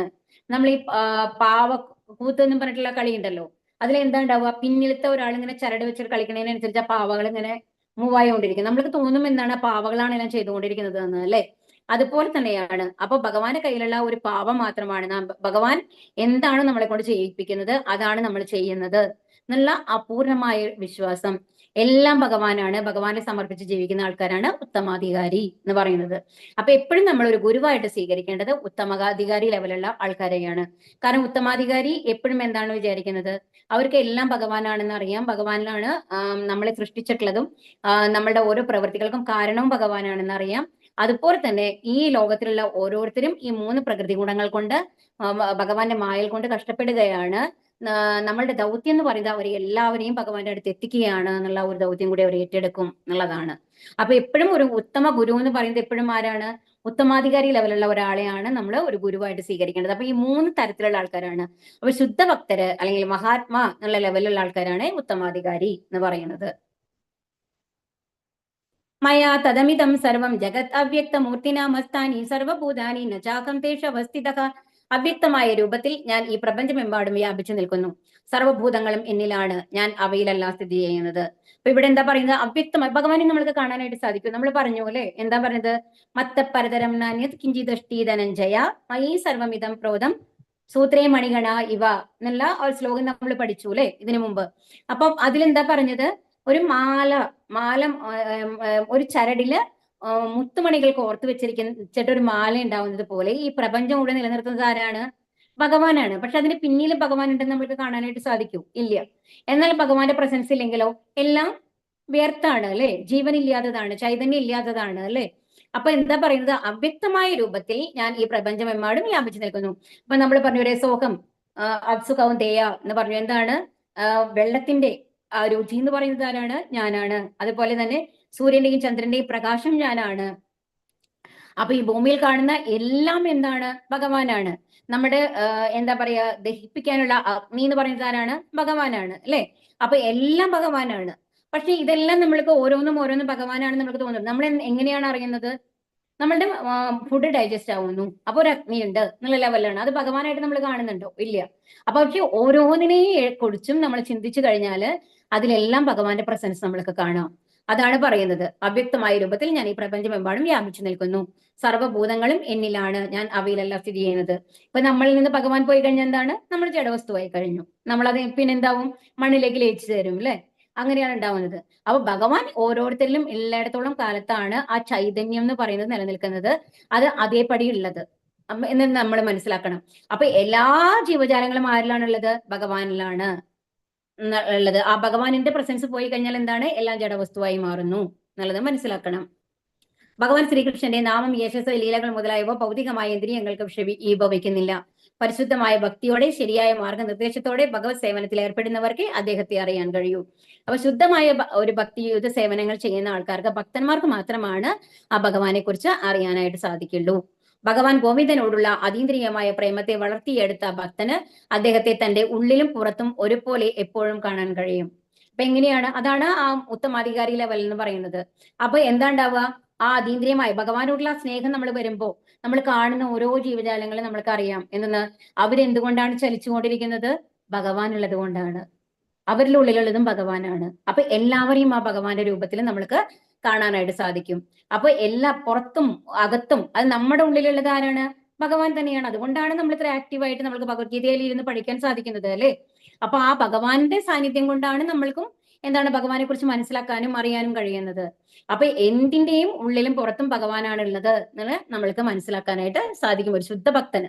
അല്ലെങ്കിൽ സാധിക്കില്ല. നജ മസ്താനി ഭൂതാനി പശ്യമേ യോഗമൈശ്വരം ഭൂത ബ്രിന്നാജ ഭൂതസ്തോ മമാത്മാഭൂത ഭാവനക. സൃഷ്ടിജാലങ്ങളൊന്നും എന്നിൽ സ്ഥിതി ചെയ്യുന്നതുമില്ല. എന്റെ യോഗപ്രഭാവം നോക്കൂ. സർവ്വഭൂതങ്ങളുടെയും പരിപാലകനും സർവ്വവ്യാപിയുമാണെങ്കിലും ഞാൻ ഈ പ്രത്യക്ഷ പ്രപഞ്ചത്തിന്റെ ഒരംശമല്ല, മറിച്ച് ഞാനാണ് ഈ പ്രപഞ്ചത്തിന്റെ ഉദ്ഭവസ്ഥാനം. അപ്പൊ എന്താണ്? ഭഗവാനാണ് തീരുമാനിക്കുന്നത് എപ്പോ നമ്മളുടെ ഉള്ളിൽ നിന്ന് പുറത്തു പോകണം എന്നുള്ളത്. നമ്മൾക്ക് നമ്മളുടെ കയ്യിൽ എന്തെങ്കിലും കൺട്രോൾ ഉണ്ടോ? ഞാൻ ഇന്ന സമയത്താണ് മരിക്കണത് എന്നുള്ളത് ആർക്കെങ്കിലും കൺട്രോൾ ഉണ്ടോ? ഇല്ല. അത് ഭഗവാനായിട്ട് തീരുമാനിക്കണേ. അത് ഭഗവാന്റെ ഇഷ്ടത്തിനാണ് എല്ലാം. ഭഗവാന് തോന്നുമ്പോ ഒരാളുടെ ഉള്ളിലേ വരാം, ഭഗവാന് തോന്നുമ്പോ ഒരാളിൽ നിന്ന് പുറത്തേക്ക് പോവാം. അത് ഭഗവാന്റെ ഇഷ്ടമാണ്. അപ്പൊ അതുകൊണ്ട് ഭഗവാൻ സർവ്വവ്യാപിയാണെന്നുണ്ടെങ്കിലും ഭഗവാൻ ഒന്നിന്റെയും അധീനനല്ല. എന്നാൽ നമ്മളോ? നമ്മൾക്ക് അധികാരമില്ല. കാരണം എന്താണ്? ഭഗവാൻ എപ്പോ നമ്മുടെ ഉള്ളിൽ വരുന്നു നമ്മൾക്ക് ചൈതന്യം ഉണ്ടാവുന്നു. ഭഗവാൻ എപ്പോ നമ്മളിൽ നിന്ന് പോകുന്നു നമ്മളിൽ നിന്ന് ആ ചൈതന്യം നഷ്ടപ്പെടുന്നു. അപ്പൊ നമ്മൾക്ക് എന്തെങ്കിലും അധികാരം ഉണ്ടോ? ഇല്ല. നമ്മൾക്ക് ഏതെങ്കിലും സമയം ഉണ്ടോ? ഇന്ന സമയത്താണ് നമ്മൾക്ക് ഭഗവാനെ എന്റെ ഉള്ളിലേക്ക് വരണം എന്ന് പറഞ്ഞു കഴിഞ്ഞാൽ ഭഗവാൻ വരണം എന്നുണ്ടെന്നുണ്ടെങ്കിൽ എന്തുണ്ടാവണം? നമ്മൾക്ക് ഭഗവാനോട് ഇഷ്ടം വരണം. ഭഗവാന് നമ്മളോട് ഇഷ്ടം വരണം. അപ്പൊ ഭഗവാന് തോന്നുമ്പോഴാണ് നമ്മുടെ ഉള്ളിലേക്ക് വരാൻ സാധിക്കുള്ളൂ, അല്ലെ? അപ്പൊ അതാണ് പറയുന്നത്, ഭഗവാൻ സർവ്വവ്യാപിയാണ്, എല്ലാത്തിലും ഭഗവാനാണ് ഉള്ളത്. എന്നാൽ ഭഗവാൻ ഏതിന്റെയും അധീനനല്ല. ബാക്കി എല്ലാവരും, ഈ സകല ജീവജാലങ്ങളും ഭഗവാന്റെ അധീനതയിലാണുള്ളത് എന്നുള്ളത് പറയുന്നത്. ഭൂഗോളത്തെ തോളിൽ ചുമന്നുകൊണ്ട് നിൽക്കുന്ന അറ്റ്ലസിന്റെ ചിത്രം പലരും കണ്ടിരിക്കും. ഭൂമണ്ഡലമാകുന്ന ഈ ഭാരം തോളിൽ എടുത്തുകൊണ്ട് അയാൾ നന്ദി ക്ഷീണിച്ചിട്ടുണ്ടെന്ന് തോന്നും, അല്ലെ? നമ്മള് ഒരു അറ്റ്ലസിന്റെ ചിത്രം നമ്മൾക്ക് കാണുമ്പോൾ എന്താണ്? ഒരാളെടുത്ത്, അയ്യോ ഇത്രയും വെയിറ്റ് ഉള്ള, ഒന്ന് ആലോചിച്ച് നോക്കൂ, ഒരു 5 കിലോ ഉള്ള ഒരു കല്ല് പൊന്തിക്കാൻ നമ്മൾക്ക് കഷ്ടമാണ്. ആലോചിച്ച് നോക്കിക്കോളൂ. അപ്പൊ ഭഗവാനെ ആലോചിച്ച് നോക്കൂ. ഈ സർവ്വ പ്രപഞ്ചങ്ങളും തോളിലേറ്റിട്ടാണ്. കാരണോദകസായി വിഷ്ണുവിനെ ഒന്ന് ആലോചിച്ച് നോക്കൂ. ആ കാരണകോശനിൽ ഭഗവാൻ ഇരിക്കുകയാണ്. ഭഗവാന്റെ ഇതാണ്, ഭഗവാനാണ് എല്ലാം താങ്ങി നിർത്തേണ്ടത്, അല്ലെ? അപ്പൊ എത്രയോ പ്രപഞ്ചങ്ങളാണ്. നമ്മൾ ആ ഓരോ പ്രപഞ്ചങ്ങളെ ഇങ്ങനെ കാണുന്നത് ഓരോ എന്താ പറയാ, ഒരു വാട്ടർ ഡ്രോപ്പ് മാതിരിയാണ് നമ്മൾ അതിൽ കാണുക, അല്ലെ? കാരണകോശന്റെ ആ പിക്ചറിൽ നോക്കി കഴിഞ്ഞാൽ നിങ്ങൾക്ക് ഓർമ്മയുണ്ടാവും. അങ്ങനെ ചെറിയ ചെറിയ ഗോൾഡൻ മണികൾ മാതിരിയാണ് നമ്മൾക്ക് തോന്നുക. അപ്പൊ ഇത്രയും വെയിറ്റ് ഉള്ള ഒരു സാധനത്തിന് താങ്ങി നിൽക്കുക എങ്ങനെയാണ് ഭഗവാൻ താങ്ങി നിൽക്കുന്നുണ്ടാവുക? നമ്മൾ ആലോചിച്ച് കഴിഞ്ഞാൽ നമുക്ക് ഒരു ഇമാജിൻ ചെയ്യാൻ സാധിക്കില്ല, അല്ലെ? അപ്പോ അത്തരം ഒരു രൂപമാണ് കൃഷ്ണന്റേതെന്ന് സങ്കല്പിച്ചുകൂടാ. എല്ലാം എന്നിൽ സ്ഥിതി ചെയ്യുന്നുവെങ്കിലും ഞാൻ അവയിലല്ല എന്നാണ് അദ്ദേഹം പറയുന്നത്. പക്ഷെ അദ്ദേഹത്തിനെ സംബന്ധിച്ച് എന്താണ്? ഇത് ഒരു ചെറുവിരലിന്റെ തുമ്പ്, അതായത് ഗോവർദ്ധന പർവ്വതത്തിന്റെ ചെറുവിരലിന്റെ തുമ്പിലാണ് ഉയർത്തിപ്പിടിച്ച് നിർത്തിയത്, അല്ലെ? അതിന്റെ പോലും ഒരു കളി ഇല്ല എന്നാണ് പറയുന്നത്. ഭഗവാനെ സംബന്ധിച്ച് എന്താ പറയാ, മനസ്സിൽ വിചാരിക്കുമ്പോഴേക്കും നടക്കുന്ന കാര്യങ്ങളാണ്. അത്രയും സിമ്പിൾ ആയിട്ടുള്ള ഒരു കാര്യമാണ് അത്. ഒരു ഭാരമുള്ള സംഗതിയല്ല. ഗ്രഹവ്യൂഹങ്ങൾ അന്തരീക്ഷത്തിലൂടെ ഒഴുകി നടക്കുകയാണ്. കാരണം ആ ഭാരം പോലും ഭഗവാൻ അറിയില്ല എന്ന്. അപ്പം ആ ഭഗവാനെ ഇപ്പൊ ഏത് ലെവലുള്ള ഒരാളാണെന്ന് ആലോചിച്ച് നോക്കൂ. ആ അന്തരീക്ഷമാകട്ടെ ഭഗവത് ശക്തിയുമാണ്. അവയിൽ നിന്ന് ഭിന്നനാണ് ഭഗവാൻ. അപ്പൊ ഭഗവാൻ എന്താണ്? എല്ലാത്തിൽ നിന്നും ഭിന്നനാണ്. ഭഗവാനിൽ നിന്നും വന്നതാണ് എല്ലാം എന്നുള്ളതാണ് നമ്മൾ മനസ്സിലാക്കേണ്ടത്. അപ്പൊ കൃഷ്ണനെ എന്തെങ്കിലും ചെയ്യണമെന്നുണ്ടെങ്കിൽ അത് ആഗ്രഹിച്ചാൽ മാത്രം മതി. അതാണ്, മനസ്സിലൊന്ന് ആഗ്രഹിക്കുമ്പോഴേക്കും അത് അപ്പം നടന്നു കഴിഞ്ഞിട്ടുണ്ടാവും. എങ്ങനെയാണ് ഇതെല്ലാം ചെയ്തതെന്ന് നമുക്ക് ഊഹിക്കാൻ കൂടി സാധിക്കാത്ത വിധത്തിൽ ഭംഗിയായി അത് നിർവഹിക്കപ്പെടും. കാരണം ഭഗവാന്റെ സൃഷ്ടികളിൽ തെറ്റുകളില്ല. അപ്പൊ അതാണ് നമ്മൾ മനസ്സിലാക്കേണ്ടത്. ഭഗവാൻ എന്ത് ചെയ്താലും അത് പൂർണ്ണമായിരിക്കും. ആ ലെവലിലാണ് ഓരോന്നും നടന്നുകൊണ്ടിരിക്കുന്നത്. അപ്പൊ ഭീമമായ ഈ ഭൗതിക പ്രപഞ്ചം എങ്ങനെ യഥാകാശസ്ഥിതോ നിത്യം വായു സർവത്ര ഗോമഹാൻ തഥാ സർവാണി ഭൂതാനി മസ്താനി തൂപതാരയ. ആകാശത്തിൽ സ്ഥിതി ചെയ്യുന്നത് കൊണ്ട് തന്നെ ശക്തിയുള്ള കാറ്റ് എല്ലായിടത്തും സഞ്ചരിക്കുന്നു. അതുപോലെ സർവ്വ സൃഷ്ടികളും എക്കാലത്തും എന്നിലാണ് വിശ്രമിക്കുന്നത്. അപ്പൊ ആകാശത്തിൽ സ്ഥിതി അത് എങ്ങനെയാണെന്നാണ് പറയണേ. ആകാശത്തിൽ നമ്മൾക്ക് കാറ്റുണ്ടാവും അല്ലെ, കാറ്റിന്റെ പ്രസൻസ് നമ്മൾക്ക് ഉണ്ടാവും. പക്ഷേ ആകാശത്തിലാണ് സ്ഥിതി ചെയ്യുന്നത്. പക്ഷെ ആകാശത്തിനെ വഹിച്ചുകൊണ്ട് നടക്കുന്നത് കാറ്റാണ് നമ്മൾക്ക് പറയാനായിട്ട് സാധിക്കൂ. കാറ്റ് എല്ലായിടത്തും സഞ്ചരിച്ചുകൊണ്ടിരിക്കുന്നുണ്ട്. അതുപോലെ അപ്പൊ എന്താ പറയുന്നത്, ഭഗവാനിലാണ് എല്ലാം, എല്ലായിടത്തും ഭഗവാനുണ്ട്. എല്ലാ ഭഗവാനിലാണ് വിശ്രമിക്കുന്നത്. എന്നാൽ ആ ഭാരം ഭഗവാൻ അറിയുന്നില്ല എന്നുള്ളതാണ്. അതായത് നമ്മൾക്ക് എന്ന് പറയുമ്പോൾ നമ്മൾക്ക് ഒരു കല്ല്, നല്ല വെയിറ്റുള്ള കല്ലാണെന്നുണ്ടെങ്കിൽ കുറെ നേരം, എത്ര നേരം നമ്മൾക്ക് പിടിച്ചു, ഒരു നല്ല വെയിറ്റുള്ള ഒരു ബക്കറ്റിൽ നിറച്ച് വെള്ളം പിടിച്ചിട്ട് നമ്മൾ നിൽക്കുകയാണെങ്കിൽ എത്ര നേരം നമുക്ക് പിടിച്ചു നിൽക്കാൻ പറ്റും? കുറച്ച് കഴിയുമ്പോഴേക്കും നമ്മൾ താഴെ വെക്കണം അല്ലേ. പക്ഷെ ഭഗവാന്റെ കാര്യം അങ്ങനെയല്ല. ഭഗവാനിലേക്ക് അതൊരു ഭാരമായി വരുന്നില്ല എന്നുള്ളതാണ് ഇവിടെ പറയുന്നത്. എല്ലാ സൃഷ്ടികളും ഒഴുകി നടക്കുന്നത് പോലെയാണ്, ഭഗവാൻ വിശ്രമിക്കുന്നു എന്നുള്ളതാണ്. ഭീമമായ ഈ ഭൗതിക പ്രപഞ്ചം എങ്ങനെ ഭഗവാനിൽ സ്ഥിതി ചെയ്യുന്നു എന്ന് ഒരു സാധാരണ മനുഷ്യന് ഊഹിക്കാനാവില്ല. ഭഗവാന്റെ ഹിതം അനുസരിച്ചല്ലാതെ ഒരു പുൽക്കൊടിക്കും പോലും ഇളകുന്നുമില്ല. ആ ഇച്ഛാശക്തിക്ക് അധീനപ്പെട്ടാണ് ഏതൊന്നിന്റെയും പ്രവർത്തനം, ജീവജാലങ്ങളുടെ ഈ സൃഷ്ടിയും സ്ഥിതി സംഹാരങ്ങൾ നടക്കുന്നത്. അപ്പൊ ഒന്ന് ആലോചിച്ച് നോക്കൂ, ഓരോ നിമിഷങ്ങളിലും എത്രയോ ജന്മങ്ങൾ നടക്കുന്നുണ്ട് അല്ലെ, ജനനങ്ങൾ നടക്കുന്നുണ്ട്. അതുപോലെ തന്നെ എത്രയോ പേര് മരിക്കുന്നുണ്ട് അതേ സമയത്ത് തന്നെ. ഇതെല്ലാം ഒരേ സമയത്ത് അനസ്യൂതമായിട്ട്, അതായത് കണ്ടിന്യൂസ് ആയിട്ട് നടന്നുകൊണ്ടിരിക്കുകയാണ്. എത്രയോ ഈ ലോകത്ത് നടക്കുന്ന പല കാര്യങ്ങളും ഒരു ഒരു സെക്കൻഡിൽ ഈ ലോകത്ത് പല സ്ഥലത്ത് പല കാര്യങ്ങളും നടക്കുന്നു എന്നുള്ളത് നമുക്ക് ഇമാജിൻ ചെയ്യാൻ പറ്റും. പക്ഷേ അത് എങ്ങനെ കൺട്രോളിൽ നിൽക്കുന്നു, എല്ലാം ഭഗവാൻ അറിയുന്നുണ്ട് അല്ലെ. ഇപ്പൊ ഒരു പുൽക്കൊടി പോലും, അതായത് ഒരു കുട്ടി ജനിക്കുമ്പോഴും ആ കുട്ടിയുടെ എന്താണ് കർമ്മങ്ങൾ എന്നതാണ്, ഇന്നമാതിരിയാണ് അവരുടെ ജീവിതം എന്നുള്ളതൊക്കെ മുൻകൂട്ടി നിർണ്ണയിക്കപ്പെട്ടിട്ടുണ്ട്. നമ്മൾക്കത് ഓൾറെഡി പറഞ്ഞു, നമ്മുടെ കർമ്മങ്ങൾക്കനുസരിച്ചാണ് നമുക്ക് ശരീരം ലഭിക്കുന്നത്. ഏത് ഒരു പിതാവിന്റെയും മാതാവിന്റെയും ഉള്ളിലാണ് കുട്ടി മകനായിട്ടോ മകളായിട്ടോ ജനിക്കുന്നത് എന്നുള്ളതൊക്കെ നിർണ്ണയിച്ചു കഴിഞ്ഞിട്ടുള്ളതാണ്. അപ്പൊ ഓരോ സെക്കൻഡിലും എത്രയോ ജന്മങ്ങൾ നടക്കുന്നുണ്ട്. ആ ഓരോന്നിന്റെ കാര്യങ്ങളും ഭഗവാൻ അറിയാം. അതുപോലെ തന്നെ അതേ സമയത്ത് തന്നെ എത്രയോ ആൾക്കാർ മരിക്കുന്നുണ്ട്. അവരിനി അടുത്ത സ്റ്റെപ്പിലേക്ക് എന്താ പോകാൻ പോണെന്നും ഭഗവാൻ അറിയാം. അപ്പൊ ഭഗവാൻ ഒരു സമയത്ത് എന്തൊക്കെ കാര്യങ്ങൾ ഹാൻഡിൽ ചെയ്യേണ്ടതെന്ന് ആലോചിച്ച് നോക്കൂ. നമ്മൾക്ക് ഇമാജിൻ ചെയ്യാൻ പറ്റില്ല അല്ലെ. അതാണ് പറയുന്നത്. അപ്പൊ ഭഗവാന്റെ ഹിതം അനുസരിച്ചല്ലാണ്ട് ഒരു പുൽക്കൊടി പോലും അനങ്ങാനായിട്ട് സാധിക്കില്ല. അപ്പൊ എല്ലാം ഭഗവാന്റെ കൺട്രോളാണ് നടക്കുന്നത്. ഈ ഭൗതിക പ്രപഞ്ചത്തിൽ നമ്മൾ കാണുന്ന ഓരോന്നും ഭഗവാന്റെ ഇച്ഛയ്ക്കനുസരിച്ചാണ് നടക്കുന്നത്. എന്നാൽ നമ്മൾക്കത് ചിന്തിക്കാൻ പോലും സാധ്യമല്ല, അചിന്ത്യമാണ്. സർവഭൂതാനി കൗന്ദേയ പ്രകൃതിം യാന്തി മാമികാം കൽപ്പച്ചയെ പുനഃസ്ഥാനി കൽപ്പാദോ വിസൃജാമ്യഹം. കുന്തിപുത്ര, ഓരോ കൽപ്പത്തിന്റെയും അവസാനത്തിൽ ഈ ഭൗതിക ആവിർഭാവങ്ങളെല്ലാം എന്നിൽ പ്രവേശിക്കുന്നു. അടുത്ത കൽപ്പം ആരംഭിക്കുമ്പോൾ ഞാൻ അവയെ വീണ്ടും എന്റെ ശക്തിയാൽ സൃഷ്ടിക്കുകയും ചെയ്യുന്നു. അപ്പൊ എന്താ പറഞ്ഞത്, ഈ ബ്രഹ്മാവിന്റെ ഒരു ദിവസം എന്നുള്ളതാണ് അല്ലെ. അതായത് ഒരു 4 ദിവ്യ യുഗങ്ങൾ ചേർന്നതാണ് ഭഗവാന്റെ ഒരു ദിവസം എന്ന് പറയുന്നത്. അങ്ങനെ ഭഗവാന്റെ ഒരു ഇതിനാണ്, അല്ല ബ്രഹ്മാവിന്റെ ഒരു ഇതിനാണ് കൽപ്പം എന്ന് പറയുന്നത്. അപ്പൊ ഈ കൽപ്പത്തിൽ എന്താ ഉണ്ടാവുക, ഓരോ കൽപ്പത്തിന്റെ അവസാനത്തിൽ എന്താ ഉണ്ടാവുന്നത്, അതായത് ബ്രഹ്മാവിന്റെ മരണം എന്നുള്ളതാണ്.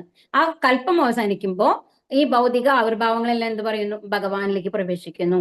ഭഗവാന്റെ ഉദരത്തിലേക്ക്, അവിശ്വ രൂപത്തിന്റെ ഉള്ളിലേക്ക് പ്രവേശിക്കുകയാണ് ചെയ്യുന്നത്.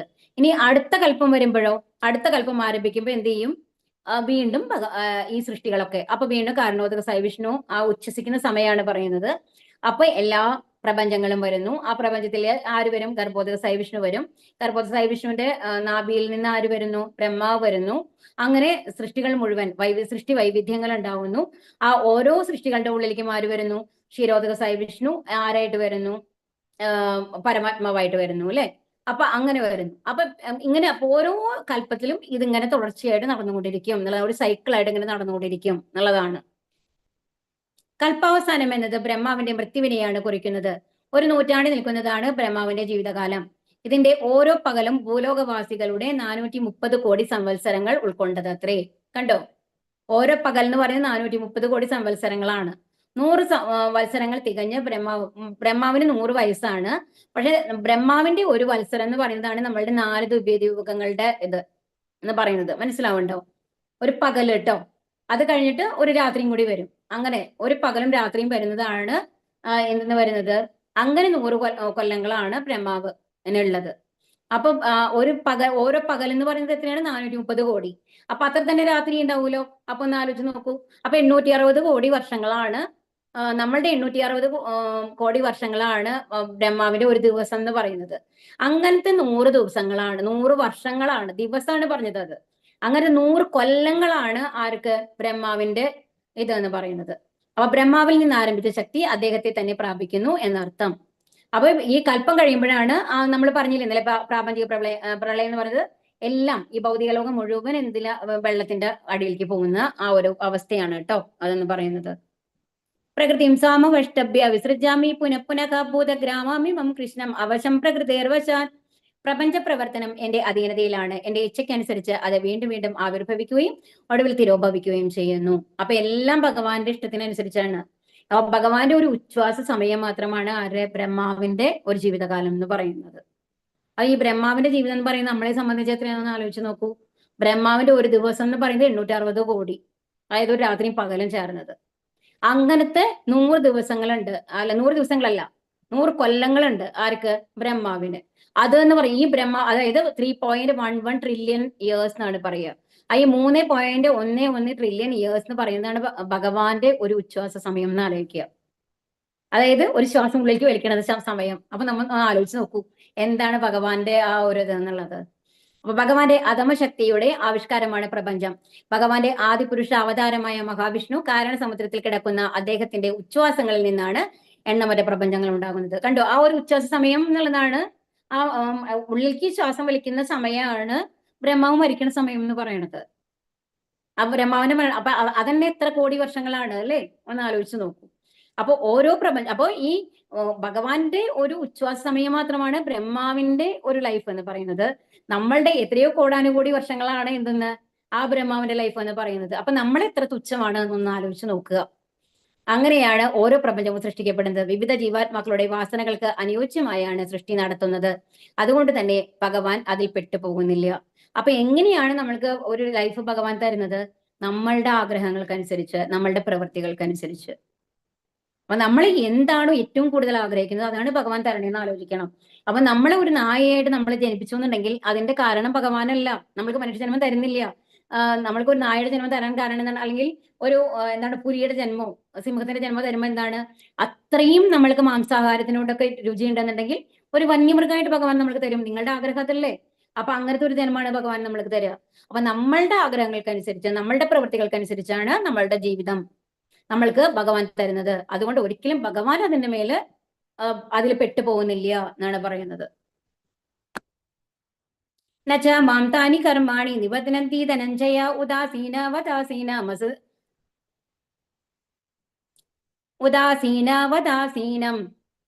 അസ്കൃതം തേഷു കർമ്മസു. ധനഞ്ജയ, ഈ കർമ്മങ്ങൾക്കൊന്നും തന്നെ എന്നെ ബന്ധിക്കുവാൻ കഴിയുകയില്ല. ഒരു ഭൗതിക പ്രവർത്തനങ്ങളോടും ബന്ധപ്പെടാതെ ഉദാസീനനെ പോലെ സ്ഥിതി ചെയ്യുകയാണ് ഞാൻ. അപ്പൊ ഭഗവാന്റെ ആ പ്രത്യേകതകളാണ് നമ്മൾ പഠിച്ചുകൊണ്ടിരിക്കുന്നത് കേട്ടോ. അപ്പൊ എന്താ പറയുന്നത്? അപ്പൊ ഏത് കർമ്മങ്ങൾക്കും, നമ്മളുടെ ഏത് കർമ്മങ്ങൾക്കും ഭഗവാനെ ബന്ധിപ്പിക്കാനായിട്ട് സാധിക്കില്ല. ഭഗവാൻ എല്ലാത്തിനും അതീതനാണ്.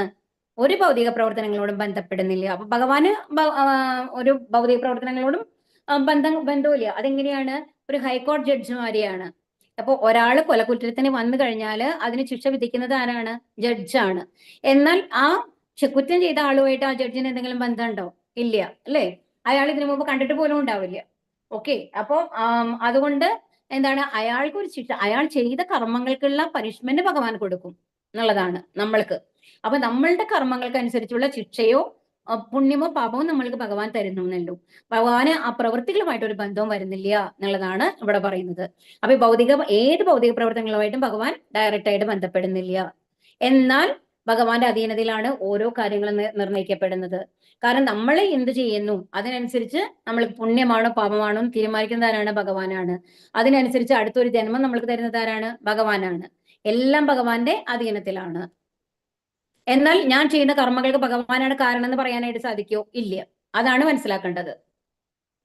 സൃഷ്ടിയിലെ ഭൗതിക ക്രിയകളിൽ ഉദാസീനനാണ് അദ്ദേഹം. ഉദാസീനവത എന്ന വാക്ക് ഈ ഉപേക്ഷാഭാവത്തെ കുറിക്കുന്നു. പ്രകൃതി പ്രക്രിയകളുടെ ഓരോ സൂക്ഷ്മാംശവും അദ്ദേഹത്തിന് അധീനമാണെങ്കിലും ഉദാസീനനെ പോലെയാണ് ഭഗവാന്റെ നില. ജീവാത്മാക്കൾ താന്താങ്ങളുടെ മുൻ കർമ്മങ്ങൾക്കനുസരിച്ച് വ്യത്യസ്ത ജീവഗണങ്ങളിൽ പിറവിയെടുക്കുന്നു. ഇക്കാര്യത്തിൽ ഭഗവാൻ ഒരിക്കലും ഇടപെടാറില്ല. അതാണ്. അപ്പൊ നമ്മളുടെ ആഗ്രഹം, അപ്പൊ നമ്മളാണ് ഭൗതിക ലോകത്തിൽ നമ്മൾക്ക് എൻജോയ് ചെയ്യണം എന്ന് പറഞ്ഞിട്ടാണ് ഈ ഭൗതിക ലോകത്തിൽ നമ്മൾ എത്തിപ്പെട്ടിട്ടുള്ളത്. അപ്പൊ അതുകൊണ്ട് തന്നെ നമ്മളുടെ പ്രവർത്തികളുടെ ഉത്തരവാദിത്വവും നമ്മൾക്കാണ്. കാരണം ഭഗവാൻ ആ മൈന്യൂട്ട് ഇൻഡിപെൻഡൻസ് നമ്മൾക്ക് ഓരോരുത്തർക്കും തരുന്നുണ്ട്. എന്നാൽ അതേ സമയത്ത് നമ്മൾക്ക് എന്തും കാണിച്ചു തരുന്നുണ്ട്? യഥാർത്ഥത്തിൽ നിങ്ങൾ ഇതാണ് ചെയ്യേണ്ടത് എന്നുള്ളതും കാണിച്ചു തരുന്നുണ്ട്. രണ്ടും ഒരു പുസ്തകത്തിന്റെ രണ്ട് താളുകൾ എന്നുള്ള പോലെ നമ്മുടെ മുമ്പിലുണ്ട്. അതിൽ തിരഞ്ഞെടുക്കാനുള്ള അവകാശം നമ്മൾക്ക് തന്നെടുക്കുകയാണ്. അപ്പൊ നിങ്ങൾക്ക് ഭൗതികതയിൽ മുഴുകി നിങ്ങളുടെ ജീവിതം നശിപ്പിക്കണോ, അങ്ങനെ വേണമെങ്കിൽ നിങ്ങൾക്ക് ചെയ്യാം. എന്നാൽ നിങ്ങൾക്ക് യഥാർത്ഥത്തിൽ എന്റെ അടുത്ത് വന്ന് സന്തോഷിക്കണോ, ഈ കെട്ടുകളിൽ നിന്നെല്ലാം വിമുക്തരായിട്ട് എന്റെ അടുത്തേക്ക് വരണോ, അതിന് നിങ്ങൾക്ക് വഴിയുണ്ട്. രണ്ട് വഴികളും നമ്മുടെ മുമ്പിൽ കാണിച്ചിട്ടുണ്ട്. പക്ഷെ അതിൽ ഏത് വഴി തിരഞ്ഞെടുക്കണം എന്നുള്ള സ്വാതന്ത്ര്യം ഓരോ ജീവാത്മാവിനും കൊടുത്തിക്കുകയാണ്. അപ്പൊ അതുകൊണ്ടാണ് പറയുന്നത് ഏത് ഭഗവാൻ ഒരിക്കലും ഇടപെടാറില്ല എന്ന് പറയുന്നത്. അപ്പൊ ഞാൻ തീരുമാനിക്കുകയാണ്, എനിക്ക് വേണ്ടത് എന്താണ്, ഈ ഭൗതിക സുഖ സൗകര്യങ്ങളാണ് വേണ്ടത്. അപ്പൊ എനിക്കും എന്താ പറയാ, എന്റെ വായ്ക്കനുസരിച്ചുള്ള ഭക്ഷണങ്ങൾ ഞാൻ കഴിക്കണം, സാത്വികാഹാരം വേണമെന്നില്ല. അതുപോലെ തന്നെ ഞാൻ എൻജോയ് ചെയ്യണം, അതിനുള്ള ഓരോ കാര്യങ്ങളും ഞാൻ ചെയ്യണം എന്ന് വിചാരിച്ച് ഞാൻ അതിൽ മുഴുകുകയാണെങ്കിൽ അതിനനുസരിച്ചുള്ള ഫലം നമ്മൾ അനുഭവിക്കേണ്ടി വരും അല്ലെ. അപ്പൊ അതിനനുസരിച്ചുള്ള ഒരു ജന്മം നമ്മൾക്ക് അടുത്ത ഭഗവാൻ നമ്മൾക്ക് തരും എന്നുള്ളതാണ്. അപ്പൊ നമ്മളുടെ അടുത്ത ജന്മം എന്നുള്ളത് തീരുമാനിക്കുന്നത് നമ്മളാണ്, ഭഗവാൻ അല്ല എന്നുള്ളത് ആദ്യം തന്നെ മനസ്സിലാക്കണം. നമ്മളുടെ റെസ്പോൺസിബിലിറ്റി ആണ് അത്. മയാധ്യക്ഷേണ പ്രകൃതി സൂയദേശ ചരാചരം ഹേതുനാനേന കൗന്ദേയ ജഗത് വിപരിവർത്തതേ. അല്ലയോ കുന്തിപുത്ര, എന്റെ ശക്തി വിശേഷങ്ങളിൽ ഒന്നായ ഈ ഭൗതിക പ്രകൃതി എന്റെ നിർദ്ദേശം അനുസരിച്ച് ചരാചരങ്ങളെയെല്ലാം സൃഷ്ടിക്കുന്നു. ഈ നിയമം അനുസരിച്ച് വീണ്ടും വീണ്ടും പ്രപഞ്ചം സൃഷ്ടിക്കപ്പെടുകയും സംഹരിക്കപ്പെടുകയും ചെയ്യുന്നു. അപ്പൊ എന്താണ് ഈ ഭൗതിക പ്രകൃതി എന്ന് പറയുന്നത്? മയാധ്യക്ഷേണ പ്രകൃതി, എന്റേത് തന്നെയാണ് ഈ ഭൗതിക പ്രകൃതിയും. ബഹിരംഗ ശക്തിയാണ് ഭഗവാന്റെ അല്ലെ. നമ്മൾ ഏതെല്ലാം ഉള്ളത്? ഇവകളിൽ തടസ്ഥ ശക്തിയിലാണ് വരുന്നത്. നമ്മൾ ഇതിന് കഴിഞ്ഞ അധ്യായത്തിൽ നമ്മൾ പറഞ്ഞു അല്ലെ. മയാധ്യക്ഷേണ പ്രകൃതി സൂയദേശ ചരാചരം. അപ്പൊ എന്താ പറയുന്നത്? എന്റെ ശക്തിവിശേഷമായിട്ടുള്ള ഭൗതിക പ്രകൃതി എന്റെ നിർദ്ദേശം അനുസരിച്ച് ചരാചരങ്ങളെല്ലാം സൃഷ്ടിച്ചിരിക്കുന്നു. അപ്പൊ ഇവിടെ ഓരോന്നിലും നമ്മൾ കാണണം എന്റെ ശക്തിവിശേഷമായിട്ടുള്ളത്. ഭഗവാന്റെ ശക്തിവിശേഷമാണ് ഈ ഭൗതിക പ്രകൃതി എന്ന് പറയുന്നത്. ഭൗതിക പ്രകൃതിക്ക് ഇവിടെ എന്തെങ്കിലും അധികാരം ഉണ്ടോ? ഇല്ല. എന്താ കാരണം? ഭൗതിക പ്രകൃതി എന്റെ നിർദ്ദേശം അനുസരിച്ച്, ഭഗവാന്റെ നിർദ്ദേശത്തിനനുസരിച്ചാണ് മായയും പ്രവർത്തിക്കുന്നത്. ആ ഭഗവാന്റെ നിർദ്ദേശം ഇല്ലാണ്ട് ഒന്നും പ്രവർത്തിക്കുന്നില്ല. ഭൗതിക പ്രകൃതിയാണെങ്കിലും ആരുടെ അധീനത്തിലാണ്? ഭഗവാന്റെ അധീനത്തിലാണ്. അപ്പൊ എന്റെ നിർദ്ദേശം അനുസരിച്ച് ചരാചരങ്ങളെല്ലാം സൃഷ്ടിക്കുന്നു. അപ്പോ എപ്പോഴാണ് സൃഷ്ടി നടക്കുന്നത്? ഒരു കൽപ്പം കഴിഞ്ഞിട്ട് അടുത്ത കൽപ്പം തുടങ്ങുമ്പോ അല്ലെ. അപ്പൊ ആ കൽപ്പം തുടങ്ങുമ്പോൾ എന്താണ്ടാവുന്നത്? ഭഗവാന്റെ ഉച്ഛ്വാസത്തിൽ നിന്ന് പ്രപഞ്ചങ്ങൾ ഉണ്ടാകുന്നു. പ്രപഞ്ചത്തിൽ നിന്ന് പിന്നെന്താണ്? പ്രകൃതി വൈവിധ്യങ്ങൾ ഉണ്ടാകുന്നു. അതിന്റെ ഉള്ളിൽ ക്ഷീരോദകസായി വിഷ്ണു വരുന്നു. അങ്ങനെ ചരാചരങ്ങളെല്ലാം സൃഷ്ടിക്കപ്പെടുന്നു. അപ്പൊ ഈ നിയമം അനുസരിച്ച് വീണ്ടും വീണ്ടും പ്രപഞ്ചം സൃഷ്ടിക്കപ്പെടും. അത് കഴിഞ്ഞ് അടുത്ത കൽപ്പം അവസാനിപ്പിക്കുമ്പോൾ എന്തുണ്ടാവും? ബ്രഹ്മാവിന്റെ ആ ജീവിതകാലം കഴിയുമ്പോൾ, 100 കൊല്ലം കഴിയുമ്പോൾ എന്താ ഉണ്ടാവുക? എല്ലാം പ്രളയത്തിന്റെ ഉള്ളില് എല്ലാം ഭഗവാനിലേക്ക് തിരിച്ചു പോകുന്നു. അതിനുശേഷം വീണ്ടും എന്ത് വരുന്നു? ഭഗവാൻ സൃഷ്ടി നടത്തുമ്പോൾ അവരെല്ലാം വീണ്ടും സൃഷ്ടിക്കപ്പെടുന്നു. അപ്പൊ എല്ലാം ആരുടെ കൺട്രോളിലാണ്? ഭഗവാന്റെ കൺട്രോളിലാണ്. ഒരു നിമിഷം. ഭൗതിക ലോകത്തിന്റെ പ്രവർത്തനങ്ങളിൽ നിന്നെല്ലാം അകന്നാണ് ഭഗവാൻ സ്ഥിതി ചെയ്യുന്നതെങ്കിലും അവയുടെ ആത്യന്തികമായ നിയന്ത്രണം അദ്ദേഹത്തിൻ്റെതാണ്. അപ്പൊ നമ്മൾ എന്താ വിചാരിക്കേണ്ടത്? നമ്മൾക്ക് ഇഷ്ടത്തിനനുസരിച്ച് പ്രവർത്തിക്കാനുള്ള ഒരു സ്വാതന്ത്ര്യം ഭഗവാൻ തന്നിട്ടുണ്ട്. പക്ഷേ ആ പ്രവൃത്തികൾക്കൊക്കെ പ്രതികരണങ്ങളുണ്ട്. ഒന്നിലെ പാപമായിട്ട് അല്ലെങ്കിൽ പുണ്യമായിട്ട്. അത് അതിന്റെ തീരുമാനം എടുക്കാനുള്ള അധികാരം ആർക്കാണുള്ളത്? ഭഗവാനാണ്. അപ്പൊ നമ്മളുടെ കർമ്മ പ്രതികരണങ്ങൾക്ക് അനുസരിച്ച് ഏത് ശരീരമാണ് നമ്മൾക്ക് ലഭിക്കാൻ പോകുന്നത് തീരുമാനിക്കുന്നത് ആരാണ്? ഭഗവാനാണ്. അത് എത്ര കാലമാണ് നമ്മൾ ഇവിടെ ജീവിക്കാൻ പോകുന്നത് തീരുമാനിക്കുന്നത് ആരാണ്? ഭഗവാനാണ്. ആരുടെ സന്താനങ്ങളായിട്ട് നമ്മൾ ജനിക്കുന്നത് തീരുമാനിക്കുന്നത് ആരാണ്? ഭഗവാനാണ്. ഏത് തരത്തിലുള്ള കാര്യങ്ങളൊക്കെയാണ് നമ്മൾ അനുഭവിക്കുന്നത് നമ്മൾ തീരുമാനിക്കുന്നത് ആരാണ്? ഭഗവാനാണ്. അതിന്റെ എല്ലാം അധികാരം ഭഗവാനിലാണുള്ളത്. അപ്പൊ അതാണ് ഇവിടെ പറയുന്നത്. ഭൗതിക ലോകത്തിന്റെ പ്രവർത്തനങ്ങളിൽ നിന്ന് അദ്ദേഹം അകന്നു നിൽക്കുന്നു എന്നുണ്ടെങ്കിലും എല്ലാം നിയന്ത്രിക്കുന്നത് ആരാണ്? അദ്ദേഹമാണ്. ഭഗവാന്റെ കടാക്ഷ മാത്രത്താൽ പ്രകൃതി ഗർഭത്തിൽ സർവ്വജീവഗണങ്ങളുടെയും ബീജാപാവം ചെയ്യുന്നു. മുൻ ജന്മത്തിലെ ആഗ്രഹങ്ങൾക്കും പ്രവൃത്തികൾക്കും അനുസരിച്ചായിരിക്കും അവയോരോന്നും ഓരോ വർഗത്തിലും ആകൃതിയിലും പിറക്കുന്നത്. മനസ്സിലാവുണ്ടോ? നമ്മളുടെ ആഗ്രഹങ്ങൾക്കനുസരിച്ചും പ്രവൃത്തികൾക്കനുസരിച്ചാണ് നമ്മൾക്കൊരു ശരീരം ലഭിക്കുന്നത് നമ്മൾ ആലോചിക്കണം. അപ്പൊ അതിന് നമ്മൾക്ക് ലഭിക്കുന്ന ശരീരത്തിന്റെ പൂർണ്ണ ഉത്തരവാദിത്വം നമ്മളുടേതാണ് എന്നുള്ളത് നമ്മൾ മനസ്സിലാക്കുക. ഭൗതിക പ്രകൃതിക്ക് ഭഗവത് ആജ്ഞ അനുസരണയല്ലാതെ ഒന്നും ചെയ്യാൻ സാധ്യമല്ല. അപ്പം ഈ ഭൗതിക പ്രകൃതിക്ക് ഭഗവാന്റെ ഇച്ഛയ്ക്കനുസരിച്ച് മാത്രമാണ് പ്രവർത്തിക്കാനായിട്ട് സാധിക്കുള്ളൂ. അപ്പൊ മായയുടെ അതിലാണ് നമ്മളെന്നുണ്ടെങ്കിലും ആ മായ പ്രവർത്തിക്കുന്നത് ആരുടെ നിർദ്ദേശത്തിനനുസരിച്ചാണ്? ഭഗവാന്റെ നിർദ്ദേശത്തിനനുസരിച്ചാണ്. അപ്പൊ നമ്മൾക്ക് എന്താ വേണ്ടത്? ഭഗവാന്റെ അനുഗ്രഹമാണ് ഏറ്റവും അധികം വേണ്ടത്. അവചാനന്തി മാ മൂഢ മാനുഷ്യം തനുമാശ്രിതം പരം ഭാവമചാനന്ദോ മമഭൂത മഹേശ്വരം. മനുഷ്യരൂപത്തിൽ അവതരിക്കുന്ന എന്നെ മൂഢന്മാർ നിന്ദിക്കുന്നു. എല്ലാറ്റിലും ഈശ്വരനായ എന്റെ അതീന്ദ്രിയ സ്വഭാവം അവർക്ക് അറിഞ്ഞുകൂടാ. അപ്പൊ എന്താണ് ഇതില് നമ്മൾ പറയുന്നത്? 4 തരത്തിലുള്ള ആൾക്കാര് ഭഗവാന്റെ അടുത്ത് പോകുന്നില്ല എന്ന് പറഞ്ഞു അല്ലെ. നമാം ദുഷ്കൃതിനോ മൂഢ പ്രവത്യന്തേ നരാതമ മായയാപഹൃതജ്ഞാന ആസുരം ഭാവമാശ്രിതാക്ക എന്നുള്ളതായിരുന്നു ആ ശ്ലോകം. അപ്പൊ അതിലെന്താ പറയുന്നത്? അതിൽ ആദ്യത്തെ കാര്യം ആൾക്കാരെയാണ് പറയുന്നത് മൂഢന്മാർ എന്ന് പറയും. നമ്മൾ പറഞ്ഞു കഴുതകളെ മാറി അവരെന്താ വിചാരിക്കുന്നത്? നമ്മളാണ് എല്ലാം ചെയ്യുന്നത്, എല്ലാത്തിന്റെയും ഫലം നമ്മൾക്ക് ലഭിക്കുന്നതാണ്, ഞാൻ ചെയ്യുന്നതിന്റെ ഫലം എനിക്ക് ലഭിക്കുന്നു. അവിടെ ഭഗവാനെ നമ്മൾ കൊണ്ടുവരുന്നില്ല. ഞാൻ നന്നായിട്ട് ചെയ്തു കഴിഞ്ഞാൽ ഞാൻ പരീക്ഷ പാസ്സാവും, എന്റെ ഓർമ്മശക്തി എല്ലാം എന്റെ കൺട്രോളിലാണെന്നാണ് ഞാൻ വിചാരിക്കുന്നത്. എന്നാൽ യഥാർത്ഥത്തിൽ അങ്ങനെയാണോ? അല്ല. നമുക്ക് അടുത്ത നിമിഷത്തിൽ എന്താ നമ്മൾക്ക് സംഭവിക്കാൻ പോകുന്നത് എന്ന് പോലും നമ്മൾക്ക് അറിയില്ല, അല്ലെ? അപ്പൊ മനുഷ്യരൂപത്തിൽ അവതരിക്കുന്ന എന്നെ മൂഢന്മാർ നിന്ദിക്കുന്നു. അപ്പൊ മൂഢന്മാർ എന്താ ചെയ്യുന്നത്? അങ്ങനെ ഒരു ഭഗവാൻ ഇല്ല, എല്ലാം നമ്മളുടെ കൺട്രോളിലാണെന്ന് നമ്മൾ വിചാരിക്കുന്നു. എന്നിട്ട് അഹോരാത്രം പണിയെടുത്തുകൊണ്ടിരിക്കുകയാണ്. എന്തിനു വേണ്ടിയിട്ട്? ഭൗതിക സുഖങ്ങൾക്ക് വേണ്ടിയിട്ട്. അപ്പൊ എല്ലാറ്റിലും ഈശ്വരനായ എന്റെ അതീന്ദ്രിയ സ്വഭാവം, എന്നാൽ യഥാർത്ഥത്തിലെ എല്ലാം നിയന്ത്രിക്കുന്നത് ഭഗവാനാണ് എന്നുള്ള ആ വിവരം അവർക്കില്ല എന്നുള്ളതാണ് ഇവിടെ പറയുന്നത്. പ്രപഞ്ചത്തിന്റെ സൃഷ്ടിസ്ഥിതി സംഹാരങ്ങളെ നിയന്ത്രിക്കുന്ന ഭഗവാൻ വെറും ഒരു മനുഷ്യനാകാൻ വയ്യ, അല്ലെ? ഒന്ന് ആലോചിച്ച് നോക്കൂ. ഇത്രയും നമ്മൾ പറഞ്ഞു, ഇപ്പൊ ഭഗവാന്റെ ഒരു ഉച്ഛ്വാസത്തിലാണ് ഇത്രയും കാലയളവെന്ന് ആലോചിച്ച് നോക്കൂ. നമ്മൾക്ക് ഇമാജിൻ ചെയ്യാനായിട്ട് സാധിക്കൂ? അപ്പൊ അങ്ങനത്തെ ഒരാള് വെറുതെ ഒരു മനുഷ്യനാവാനുള്ള സാധ്യതയുണ്ടോ? ഇല്ല. എങ്കിലും കൃഷ്ണനെ കരുത്തറിയ ഒരു മനുഷ്യൻ എന്ന് മാത്രം കരുതുന്ന മൂഢന്മാർ പലരുമുണ്ട്. പക്ഷെ പലരും എന്താ വിചാരിക്കുന്നത്? ഭഗവാനെ മനുഷ്യനായിട്ടാണ് കാണുന്നത്, ഏതോ അമാനുഷിക ശക്തിയിലുള്ള ഒരു മജീഷ്യൻ മാതിരി. അത് തെറ്റാണ്. അർജുനന്റെ സഖാവായും കുരുക്ഷേത്ര യുദ്ധത്തിൽ ഏർപ്പെട്ട രാജ്യതന്ത്രജ്ഞനായും മനുഷ്യന്മാരെ പോലെ അഭിനയിക്കുന്നു. എന്നാൽ ആ ശരീരം സച്ചിദാനന്ദമയമാണ്. അതായത് നമ്മൾക്ക് തോന്നാം ഭഗവാന്റെ ശരീരം എന്താണ് മനുഷ്യന്റേതാണെന്ന്, അത് നമ്മൾക്ക് കാണിക്കുക മാത്രമാണ് ചെയ്യുന്നത്. എന്നാൽ ഭഗവാന്റെ ശരീരം ഒരിക്കലും പഞ്ചഭൂത നിർമ്മിതമല്ല, സച്ചിദാനന്ദ സ്വരൂപമാണ്. അത് എപ്പോ വേണമെങ്കിലും ഭഗവാന്റെ ഭഗവത്ധാമത്തിലേക്ക് പോവാം, എപ്പോ വേണമെങ്കിലും ഭഗവാന് ഏത് രൂപം വേണമെങ്കിലും എടുക്കാം.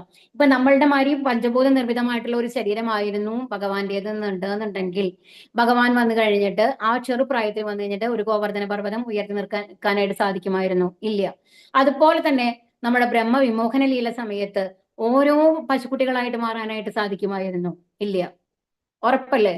ആ ഓരോ ഗോപകുട്ടികളായിട്ട് മാറാനായിട്ട് സാധിക്കുമായിരുന്നോ? ഇല്ല. ആലോചിച്ച് നോക്കൂ. അതുപോലെ തന്നെ ആ രാധാകൃഷ്ണ ലീല നടക്കുന്ന സമയത്ത്, രാസലീല നടക്കുന്ന സമയത്ത് ഓരോ ഗോപികളുടെ കൂടെയും ഓരോ കൃഷ്ണനായിട്ട് വരാനായിട്ട് സാധിക്കുമായിരുന്നോ? ഇല്ല. ഓരോന്നെടുത്ത് നോക്കിക്കഴിഞ്ഞാൽ നമ്മൾക്ക് അറിയാം എന്തെന്ന്. ഭഗവാന്റെ ശരീരം എന്ന് പറയുന്നത് ഒരു മനുഷ്യ ശരീരമല്ല, അതൊരു സച്ചിദാനന്ദമയായിട്ടുള്ള ശരീരമാണ്. ഭഗവാൻ എന്ത് വേണമെങ്കിലും എപ്പോ വേണമെങ്കിലും സാധിക്കും, എങ്ങനെ വേണമെങ്കിലും മാറാനായിട്ട് സാധിക്കും. രൂപം മാറാം, ഭാവം മാറാം, എന്ത് വേണമെങ്കിലും മാറാനായിട്ട് സാധിക്കും എന്നുള്ളത്. അതുപോലെ തന്നെ വായ തുറക്കുമ്പോൾ ആ പ്രപഞ്ചം മുഴുവൻ കാണിച്ചു കൊടുക്കാനായിട്ട് സാധിക്കൂ. ഒരു പഞ്ചഭൂത നിർമ്മിതമായിട്ടുള്ള ബോഡി ആയിരുന്നു എന്നുണ്ടെങ്കിൽ ഭഗവാന് യശോദാമ്മയ്ക്ക് കാണിച്ചു കൊടുക്കാൻ സാധിക്കുമായിരുന്നു, അർജുനന് കാണിച്ചു കൊടുക്കാനായിട്ട് സാധിക്കുമായിരുന്നു. കൃഷ്ണനെ വെറും ഒരു മനുഷ്യൻ എന്ന് കണക്കാക്കാൻ മൂഢന് മാത്രമേ കഴിയൂ. സത്ത്, ചിത്ത്, ആനന്ദം എന്നിവയുടെ പ്രതീകമാണ് കൃഷ്ണന്റെ ദിവ്യ ശരീരം എന്ന് അവർക്ക് അറിഞ്ഞുകൂടാ. ഭഗവാന്റെ അന്തരംഗ ശക്തിയുടെ പ്രത്യക്ഷീഭാവമാണ് ഭൗതിക ലോകത്തിലേക്കുള്ള അവതാരം. അപ്പൊ എന്താ പറയാ? അന്തരംഗ ശക്തി കൊണ്ട്, അപ്പൊ ഭഗവാൻ എന്ത് അവതാരം എടുത്തു കഴിഞ്ഞാലും ഭഗവാന്റെ അന്തരംഗ ശക്തിയായിട്ടാണ് വരണേന്ന് മനസ്സിലാക്കണം. അതാണ് സത്ത്, ചിത്ത്, ആനന്ദം. സത്ത് എന്ന് പറഞ്ഞാൽ എറ്റേണൽ, ഒരിക്കലും നശിക്കാത്തത്. ചിത്ത് എന്ന് പറയുന്നത് അറിവ്, ജ്ഞാനം. ജ്ഞാനം എന്ന് പറഞ്ഞാൽ പൂർണ്ണമായ അറിവ്, എല്ലാത്തിനെയും കുറിച്ചുള്ള അറിവാണ് ചിത്ത് എന്ന് പറയുന്നത്. ആനന്ദം എന്ന് പറയുന്നത് പരിപൂർണമായ ആനന്ദം, അവിടെ ദ്വന്ദ്ങ്ങളില്ല. നമ്മൾക്ക് ഇവിടെ എങ്ങനെയാണ്? ഒരു സുഖം എന്ന് പറഞ്ഞ ഒരു ദുഃഖമുണ്ട്, അല്ലേ? ഒരു ചൂട് എന്ന് പറഞ്ഞ ഒരു തണുപ്പുണ്ട്, എല്ലാത്തിനും ഓപ്പോസിറ്റ് ആയിട്ടുള്ള കാര്യങ്ങളുണ്ട്. അങ്ങനെ ഇല്ലാത്തൊരവസ്ഥ, അതാണ് പരമാനന്ദം എന്ന് പറയുന്നത്.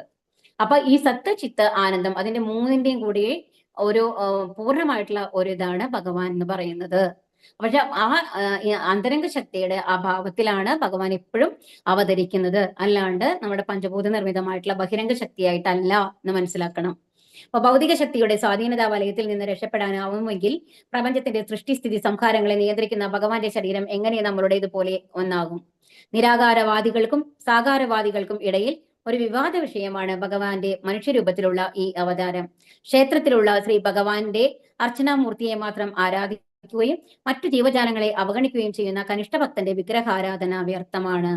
അപ്പൊ എന്താ വിചാരിക്കണത്? ഇപ്പൊ ഇവിടെ എന്തുകൊണ്ടാണ് കനിഷ്ഠാധികാരി നമ്മൾ പറഞ്ഞു അല്ലെ? അതിലെന്താ പറഞ്ഞത്? ഭഗവാൻ എന്തെങ്കിലും ആവശ്യങ്ങൾ നടക്കാനുള്ള ഒരാളായിട്ടാണ് നമ്മൾ കാണുന്നത്. ആ മാനുഷിക ശക്തിയുണ്ട്, ഭഗവാനോട് ചോദിച്ചു കഴിഞ്ഞാൽ എന്റെ ആഗ്രഹങ്ങളൊക്കെ നടക്കും എന്നുള്ള ലെവലിലാണ് നമ്മൾ ഭഗവാനെ ആരാധിക്കുന്നത്.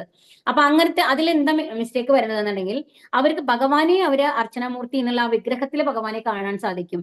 പക്ഷേ നമ്മുടെ ചുറ്റുമുള്ള ആൾക്കാരെ എല്ലാം വ്യത്യസ്തരായിട്ടുള്ള ആൾക്കാരായിട്ടാണ് കാണുന്നത്. ഒരിക്കലും നമ്മളും മുമ്പിലുള്ള ഒരാളും തമ്മിലുള്ള ബന്ധം നമ്മൾക്ക് കണക്കാക്കാനായിട്ട് സാധിക്കില്ല. എന്താ കാരണം? എല്ലാവരിലും ഭഗവാനുണ്ട്. എല്ലാവരുടെ ഹൃദയത്തിലും പരമാത്മാവായിട്ട് ഭഗവാൻ ഉണ്ട് എന്നുള്ള അറിവ് അവർക്കില്ല. അതുകൊണ്ട് ഓരോ ജീവിതം നമ്മൾ നായയെ നായയായിട്ട് കാണുന്നു, പൂച്ചയെ പൂച്ചയായിട്ട് കാണുന്നു, മനുഷ്യനെ മനുഷ്യനായിട്ട് കാണുന്നു, അല്ലെ? ആ ഒരു അവസ്ഥയിലാണ് നമ്മളൊക്കെ കനിഷ്ഠാധികാരികളാണ്.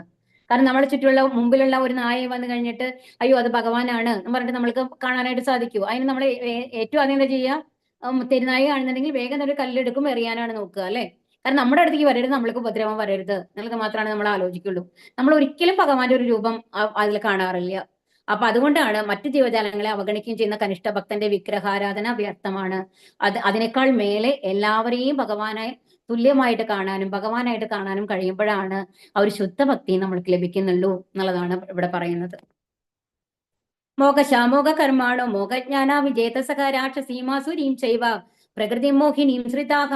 ഇങ്ങനെ മോഹിതരായവർ ആസുരങ്ങളും നിരീശ്വരവാദ പതനങ്ങളുമായ ആശയങ്ങളാൽ ആകർഷരാകുന്നു. ആ വ്യാമോഹ അവസ്ഥയിൽ മുക്തിയെക്കുറിച്ചുള്ള പ്രതീക്ഷകളും ഫലോദിഷ്ട കർമ്മങ്ങളും ജ്ഞാനാർജനവും എല്ലാം പാഴായി പോകും. അപ്പൊ എന്താണ് അപ്പൊ എന്താ തോന്നുന്നത്? നമ്മളാണെല്ലാം ചെയ്യുന്നതെന്നാണല്ലേ? നമ്മളെന്താ ഒരു നായ കണ്ടു കഴിഞ്ഞാൽ ആ ഒരു കല്ലെടുത്ത് ഉടനെ ഓടിപ്പോകും. അപ്പൊ നമ്മളെ വിചാരിക്കും, ഞാൻ വലിയ ആളാണ്, കണ്ടോ ആ നായ്ക്ക് എന്നെ ഭയങ്കര പേടിയാണ്. അങ്ങനെയാണ് നമ്മൾ കാണുന്നത്. ഓരോ പ്രവൃത്തികളിലും നമ്മൾ എന്താണ് നമ്മളെ വലുതായി കാണുകയാണ് ചെയ്യുന്നത്, അല്ലെ? അപ്പൊ ഇങ്ങനെ മോഹിതരായിട്ടുള്ള ആൾക്കാര് ആസുരങ്ങളും നിരീശ്വരവാദപരങ്ങളുമായ ആശയങ്ങളാൽ ആകർഷരാകുന്നു. അപ്പൊ എനിക്കെല്ലാം എന്റെ ബുദ്ധി കൊണ്ട് എനിക്കെല്ലാം സാധിക്കും. ഞാൻ ഒരുപാട് സമ്പത്ത് എനിക്ക് ഉണ്ടാക്കാനായിട്ട് സാധിക്കും. ഈ ഒരു കോർപ്പറേറ്റ് ഒരു IT കമ്പനിയിൽ വന്നിട്ട് ഏറ്റവും വലിയ ജോലി ലെവലിലേക്ക് ഞാൻ എത്താനായിട്ട് സാധിക്കും. ഇങ്ങനെയുള്ള പല പല ആഗ്രഹങ്ങളാണ്. ഞാൻ ഏറ്റവും വലിയ കണ്ടുപിടുത്തങ്ങൾ നടത്തി ഈ ലോകത്തിനെ തന്നെ മാറ്റും. അങ്ങനെ പല ലെവലുകളിൽ ഓരോരുത്തരുടെ ലെവലിനനുസരിച്ച് ഓരോരുത്തരും വിചാരിക്കുന്നത് എന്താണ്? അവരാണ് വലിയ ആൾക്കാര്. അപ്പൊ നമ്മൾ എന്താ വിചാരിക്കുന്നത്? എന്റെ വീട്ടിൽ ഞാനില്ലെങ്കിൽ ഒരു കാര്യവും നടക്കില്ല, എല്ലാം നിയന്ത്രിക്കുന്നത് ഞാനാണ് എന്നാണ് നമ്മളുടെ വിചാരം, അല്ലെ? പക്ഷെ നമ്മൾ ഒരു 10 ദിവസം പോയി കഴിഞ്ഞു കഴിഞ്ഞാലും ആ വീടിന് ഒന്നും സംഭവിക്കില്ല. അവര് വേറൊരു തരത്തിൽ അതുമായിട്ട് അഡ്ജസ്റ്റ് ചെയ്ത് പോവും. ഒരാൾ മരിച്ചു കഴിഞ്ഞാൽ പോലും പ്രത്യേകിച്ച് അവിടെ ഒന്നും സംഭവിക്കാൻ പോകുന്നില്ല എന്നുള്ളത് നമ്മൾ ഒരിക്കലും ആലോചിക്കാറില്ല. നമ്മളുടെ വിചാരം എന്താണ്? അയ്യോ ഞാനില്ലെങ്കിൽ ഇവിടെ വീടേ നടക്കില്ല, എന്തൊക്കെയാണാവോ സംഭവിക്കുക, ഞാനൊരു 2 ദിവസം ഇവിടെ ഇല്ലെങ്കിൽ എന്നാണ് നമ്മൾ വിചാരിക്കുന്നത്. അത് അത്രയും വ്യർത്ഥാണ്, മൂഢത്തരാണ് ശരിക്കും പറഞ്ഞു കഴിഞ്ഞാൽ. ഒരാൾക്ക് പകരം ഇതല്ല എന്ന് പറയുന്നത്. കാരണം ഒരാളില്ലെങ്കിൽ വേറൊരു രീതിയിൽ അവർ ജീവിച്ചു പോകും, അത്രയേ ഉള്ളൂ. കാരണം ഒന്നും അവിടെ സംഭവിക്കാൻ പോകുന്നില്ല എന്നുള്ളതാണ് സത്യം പറഞ്ഞാൽ. വ്യത്യാസം വരുമായിരിക്കും, അവര് ജീവിത ശൈലിക്ക് വ്യത്യാസം വരാം, ജീവിത രീതികൾക്ക് വ്യത്യാസം വരാം എന്നല്ലാതെ ഒരാൾ പോയി എന്നുള്ളത് കൊണ്ട് മറ്റുള്ളവരുടെ ലൈഫ് ഒരിക്കലും സ്റ്റോപ്പ് ആവുന്നില്ല. അതാണ് നമ്മൾ മനസ്സിലാക്കേണ്ടത്. പക്ഷെ നമ്മൾ എന്താ വിചാരിക്കുന്നത്? നമ്മളാണ് വലിയ ആൾക്കാർ, നമ്മളാണ് എല്ലാം നിയന്ത്രിക്കുന്നത് എന്നാണ് നമ്മൾ വിചാരിക്കുന്നത്, അല്ലെ? ആ വ്യാമോഹാവസ്ഥയിൽ മുക്തിയെ കുറിച്ചുള്ള പ്രതീക്ഷകളും ഫലോദിഷ്ട കർമ്മങ്ങളും ജ്ഞാനാർജനവും എല്ലാം പാഴായി പോകും. അപ്പൊ എന്താണ്? നമ്മൾ ഒരിക്കലും അപ്പൊ എന്തുകൊണ്ട് വീണ്ടും വീണ്ടും എന്ത് വരുന്നു? നമ്മളുടെ നിയന്ത്രണത്തിലാണ് എല്ലാം നമ്മൾ വിചാരിക്കുമ്പോൾ നമ്മൾ എന്താ വിചാരിക്കുന്നത്? എല്ലാം നമ്മളുടെ കൺട്രോളിലാണ്. അപ്പൊ എന്താണ്? വീണ്ടും വീണ്ടും ഈ ഭൗതിക കാര്യങ്ങളെ നമ്മൾ മുഴുകി മുഴുകി വരുന്നതുകൊണ്ട് എപ്പോഴും ഏതൊരു കാര്യം എടുത്ത് നോക്കിക്കോളൂ, നമ്മുടെ ലൈഫ് എന്ന് പറയുന്നത് ലീനിയന്റ് ആയിട്ടുള്ള ഒന്നും ഇല്ല. നമ്മുടെ സൈക്കിളാണ് എല്ലാം. ഇപ്പൊ ഏത് പോയിന്റിൽ തുടങ്ങിയോ അവിടെ അവസാനിക്കും. ഈ ലോകത്തിലുള്ള ഏതൊരു കാര്യം എടുത്ത് നോക്കൂ നമ്മുടെ ലൈഫ് എടുത്ത് നോക്കൂ. ഒരാൾ ജനിക്കുന്നു, അല്ലെ? അമ്മയുടെ ഗർഭപാത്രത്തിൽ ജനിച്ചു, അത് കഴിഞ്ഞ് വളരുന്നു, വളർന്നു കഴിഞ്ഞിട്ട് അത് കഴിഞ്ഞ് പിന്നെ വളർച്ച നിൽക്കുന്നു. അതിനുശേഷം എന്താണ്? ഒരു പ്രത്യുൽപാദനം, അങ്ങനെ ഒരു ലെവൽ നടക്കുന്നു. അതിനുശേഷം എന്താണ്ടാവുന്നത്? ക്ഷയം, നമ്മുടെ ശരീരം ക്ഷയിക്കുന്നു, അവസാനം നശിക്കുന്നു. നശിച്ചു കഴിഞ്ഞാൽ വീണ്ടും എന്താ തുടങ്ങുന്നത്? നമ്മൾ ഏത് പോയിന്റിലാണ് തുടങ്ങിയത് അവിടേക്കാണ് നമ്മൾ എത്തണേ.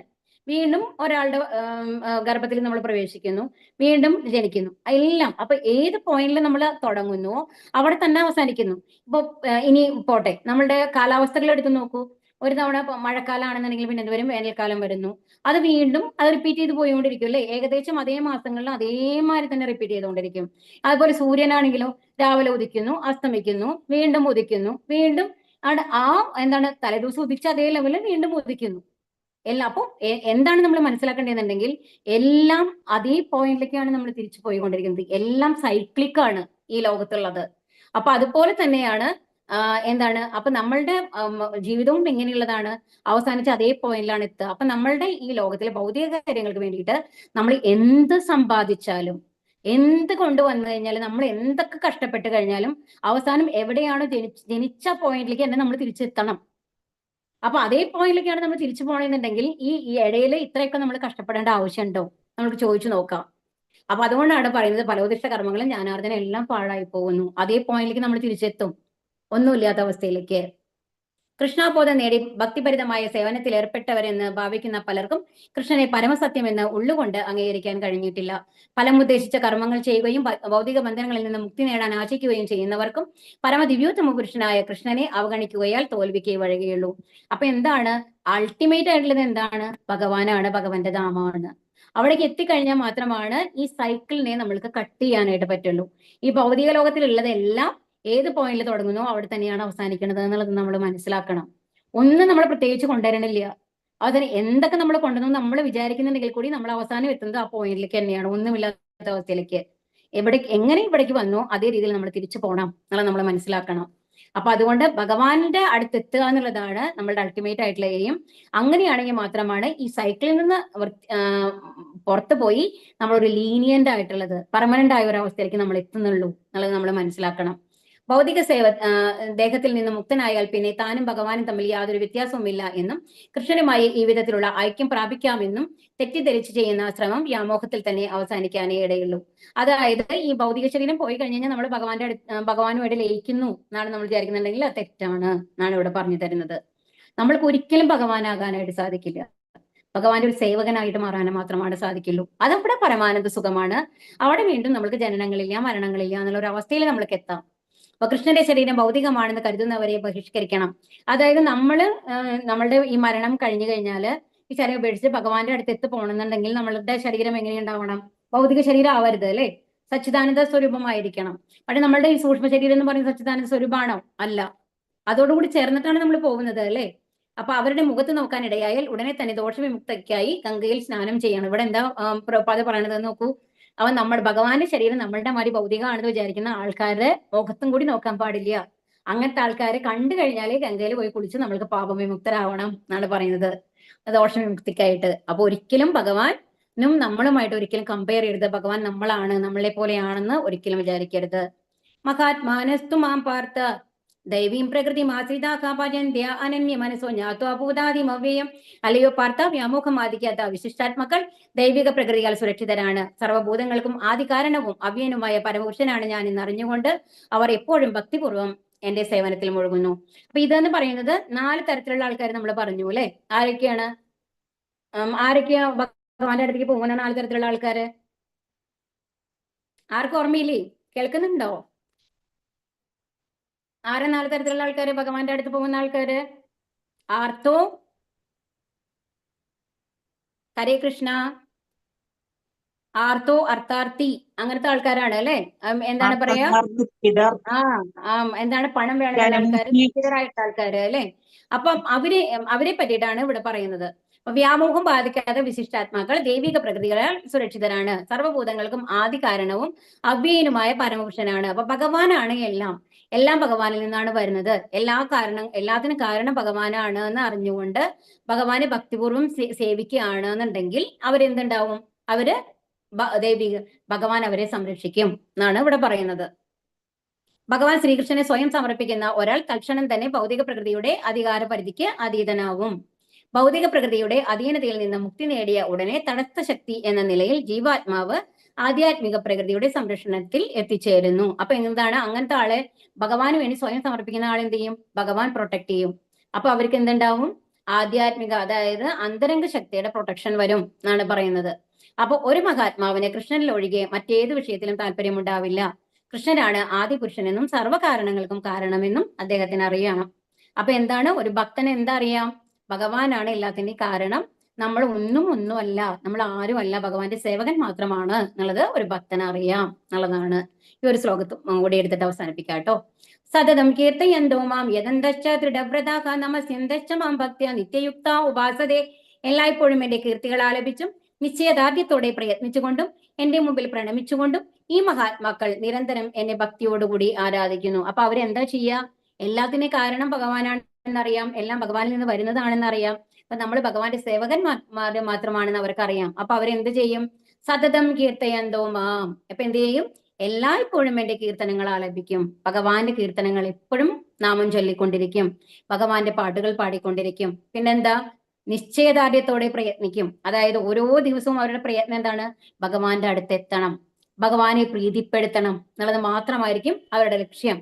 എന്റെ മുമ്പിൽ പ്രണമിക്കും. അപ്പോൾ അവരെന്താണ് എപ്പോഴും ഭഗവാന്റെ മുമ്പിൽ ഒരു പ്രണമിച്ച മനസ്സോട് കൂടിയിട്ട് വിനയാന്വിതരായിട്ടാണ് അവരുണ്ടാവുക. കാരണം എല്ലാം ഭഗവാൻ തന്നതാണ്, ഭഗവാന്റെ ഇച്ഛയ്ക്കനുസരിച്ചാണ് എല്ലാം നടക്കുന്നതെന്ന് അവർക്ക് അറിയാമല്ലേ. അപ്പൊ ആ ഭഗവാനെ എപ്പോഴും അവരെന്ത് ചെയ്യും, പ്രണമിച്ചുകൊണ്ടിരിക്കും. അപ്പൊ ഇങ്ങനത്തെ മക്കള് എന്താണ് ഭക്തിയോടുകൂടി നിരന്തരം ഭഗവാനെ ആരാധിക്കുന്നു, എപ്പോഴും ഭഗവാന്റെ ആരാധനയിൽ മുഴുകിക്കൊണ്ടിരിക്കുന്നു എന്നുള്ളതാണ്. അപ്പൊ ആ 4 പേരിൽ പെട്ടുന്ന ആൾക്കാരാണ് ഇവര്. അപ്പൊ അവര് ഭഗവാന്റെ അടുത്തെത്തും. ഭക്തൻ നിരാകാരവാദിയല്ല. സ്തുതിക്കുക എന്നാൽ പരമപുരുഷനെ കീർത്തിക്കുക, അവിടുത്തെ പുണ്യനാമങ്ങൾ സങ്കീർത്തനം ചെയ്യുക, സനാതന രൂപത്തെ വർണ്ണിക്കുക, ദിവ്യഗുണങ്ങളെയും അസാധാരണ ലീലകളെയും പ്രകീർത്തിക്കുക എന്നിവയൊക്കെയാണ്. അപ്പൊ ഇതിൽ എന്തൊക്കെയാ പറയുന്നത്? ഭഗവാന്റെ ശ്രവണം, കീർത്തനം, നമ്മൾ പറഞ്ഞു അല്ലെ, വിഷ്ണു സ്മരണം, അതെല്ലാം ഇവിടെ പറഞ്ഞിട്ടുള്ളത്. അപ്പൊ ഭഗവാന്റെ ലീലകളെ പ്രകീർത്തിക്കുക, ഇതൊക്കെയാണ് അവർക്ക് ഏറ്റവും ഇഷ്ടമുള്ള കാര്യങ്ങൾ ഒരു ഭക്തന്. ഭഗവാന്റെ നിരാകാര ഭാവമാണ് ബ്രഹ്മജ്യോതിസ്. അതിൽ തൽപരനായവരെ ഭഗവത്ഗീത മഹാത്മാവായി ഗണിച്ചിട്ടില്ല. അപ്പൊ എന്താണ് ഭഗവാന്റെ ആ ഒരു എനർജി, ബ്രഹ്മജ്യോതിയെ ആരാധിക്കുന്ന ആൾക്കാര് ഒരിക്കലും ഭഗവാന്റെ ഈ ഗോലോക വൃന്ദാവനത്തിലേക്ക് എത്താനായിട്ട് സാധിക്കില്ല. കാരണം എന്താ, അവിടെ രസങ്ങളില്ല. നമ്മൾക്ക് ഇഷ്ടം വരണം അല്ലെ, ഇഷ്ടം വരണമെന്നുണ്ടെങ്കിൽ എന്തെങ്കിലും ഒരു രസം ഉണ്ടാവണം. അപ്പൊ ഒരു വാത്സല്യം തോന്നണം. ഒരു കുട്ടിയെ നമ്മൾ, ഒരു ചെറിയ കുട്ടി കണ്ടുകഴിഞ്ഞാൽ വേഗം തന്നെ എടുത്ത് ഉമ്മ വയ്ക്കാൻ തോന്നും. എന്തുകൊണ്ടാണ്? ഒരു അമ്മയുടെ പോലെ വാത്സല്യം നമ്മൾക്ക് തോന്നുന്നത് കൊണ്ടാണ് അല്ലെ. അപ്പൊ അങ്ങനെ ഏതെങ്കിലും, അതുപോലെ തന്നെ സമപ്രായക്കാരായിട്ടുള്ള കുട്ടികളാണെങ്കിലോ അവർ ഒരേമാതിരി ചിന്തിക്കുകയും പ്രവർത്തിക്കുകയും ചെയ്യുമ്പോൾ അവർ ഒരുമിച്ച് ഓടിക്കളിക്കാനൊക്കെ ഇഷ്ടപ്പെടുന്നു. അതെന്തുകൊണ്ടാണ്? ഒരു സാഖ്യഭാവം വരുന്നത് കൊണ്ടാണ് അല്ലെ. അങ്ങനത്തെ ഫ്രണ്ട്സുമായിട്ട് നമ്മൾക്ക് ഒരു ഇഷ്ടം തോന്നുന്നത്. നമ്മുടെ നമ്മുടെ സുഹൃത്തുക്കളോട് ഒരുപാട് ഇഷ്ടം തോന്നാം, അമ്മമാരിമാരി ഇഷ്ടം തോന്നാം, അങ്ങനെ തോന്നാം അല്ലെ. അപ്പൊ അങ്ങനത്തെ ആ ഇഷ്ടങ്ങളൊക്കെ എങ്ങനെയാണ് വരുന്നത്? നമ്മൾക്ക് ഒരു വികാരം, അതായത് ഏതെങ്കിലും ഒരു ഭാവം നമ്മുടെ ഉള്ളിൽ വരുമ്പോഴാണ്. പക്ഷെ ഒരു വെളിച്ചത്തിനോട് നമുക്കൊരു ഭാവം ഉണ്ടാവാൻ തോന്നും. വെളിച്ചത്തിനെ നമ്മൾക്കൊരു സുഹൃത്തിനെ മാറിയോ അല്ലാന്നുണ്ടെങ്കിൽ ഒരു ഒരു കുട്ടിയെമാരെയൊക്കെ നമ്മൾക്ക് ഇഷ്ടപ്പെടാനായിട്ട് സാധിക്കില്ല.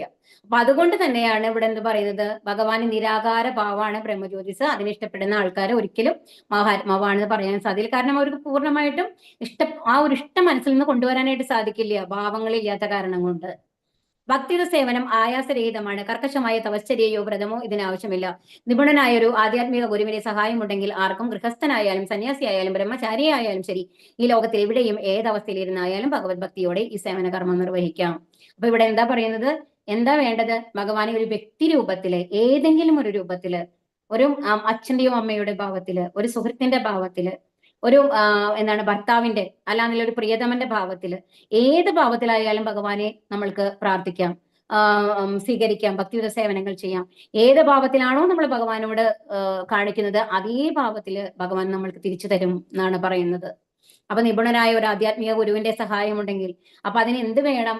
ഒരു ഗുരുവിന്റെ സഹായം വേണം. നമ്മൾക്ക് നേരിട്ട് പോയിട്ട്, നമ്മളന്ന് പറഞ്ഞ പോലെ ഒരു വിറകും കൊള്ളി തീയിൽ നമ്മൾക്ക് നേരിട്ട് പിടിക്കാൻ പറ്റില്ല, ഒരു വിറകും കൊള്ളിയുടെ അറ്റത്താണെങ്കിൽ നമ്മൾക്ക് പിടിക്കാൻ പറ്റും. അതുപോലെയാണ് ഒരു ഗുരുവിനാണ് നമ്മളെ ഭഗവാനുമായിട്ട് കണക്ട് ചെയ്ത് കൊണ്ടുപോകാനായിട്ട് സാധിക്കുക. കാരണം എന്താണ്? ഗുരു എന്ന് പറയുന്നത് ഭഗവാനെ പൂർണ്ണമായും അറിഞ്ഞ ഒരാളാവുമ്പോൾ നമ്മൾക്ക് എങ്ങനെ ഭഗവാന്റെ അടുത്ത് നമ്മളെ എത്തിക്കാം എന്നുള്ള പൂർണ്ണമായ ബോധ്യം അവർക്ക് ഉണ്ടാവും. അപ്പൊ ഒരു ഗുരുവിന്റെ സഹായത്തോട് കൂടിയിട്ട്, ഭഗവത് ഭക്തിയോട് കൂടിയിട്ട് ഭക്തിയുത സേവനങ്ങൾ കർമ്മങ്ങൾ ചെയ്യണം എന്നുള്ളതാണ് ഈ ശ്ലോകം ഇവിടെ പറയുന്നത്. ഇനി അടുത്ത ശ്ലോകം തൊട്ട് നാളെ പറയാം കേട്ടോ. ഹരേ കൃഷ്ണ. ഹരേ കൃഷ്ണ. ഹരേ കൃഷ്ണ. ക്വസ്റ്റ്യൻസ് നാളെ നമുക്ക് ഡിസ്കസ് ചെയ്യാം. വാഞ്ചാകൽപതരുഭ്യശ്ച കൃപാ സിന്ധുഭ്യേവ ച പതിതാനാം പാവനേഭ്യോ വൈഷ്ണവേഭ്യോ നമോ നമഃ. അനന്തകോടി വൈഷ്ണവവൃന്ദ കി ജയ്, പ്രഭുപാദ് കി ജയ്, ഗുരു മഹാരാജ് കി ജയ്, ഗൗർ പ്രേമാനന്ദേ. ഹരി ഹരി ബോൾ. ഹരേ കൃഷ്ണ. ഹരേ കൃഷ്ണ. ഹരേ കൃഷ്ണ മാതാജി. ഹരേ കൃഷ്ണ. ഹരേ കൃഷ്ണ മാതാജി. ഹരേ കൃഷ്ണ മാതാജി. ഭാഗവതം കേട്ടോ. എനിക്ക് പറഞ്ഞാൽ വെച്ചു. ഹരേ കൃഷ്ണ മാതാജി.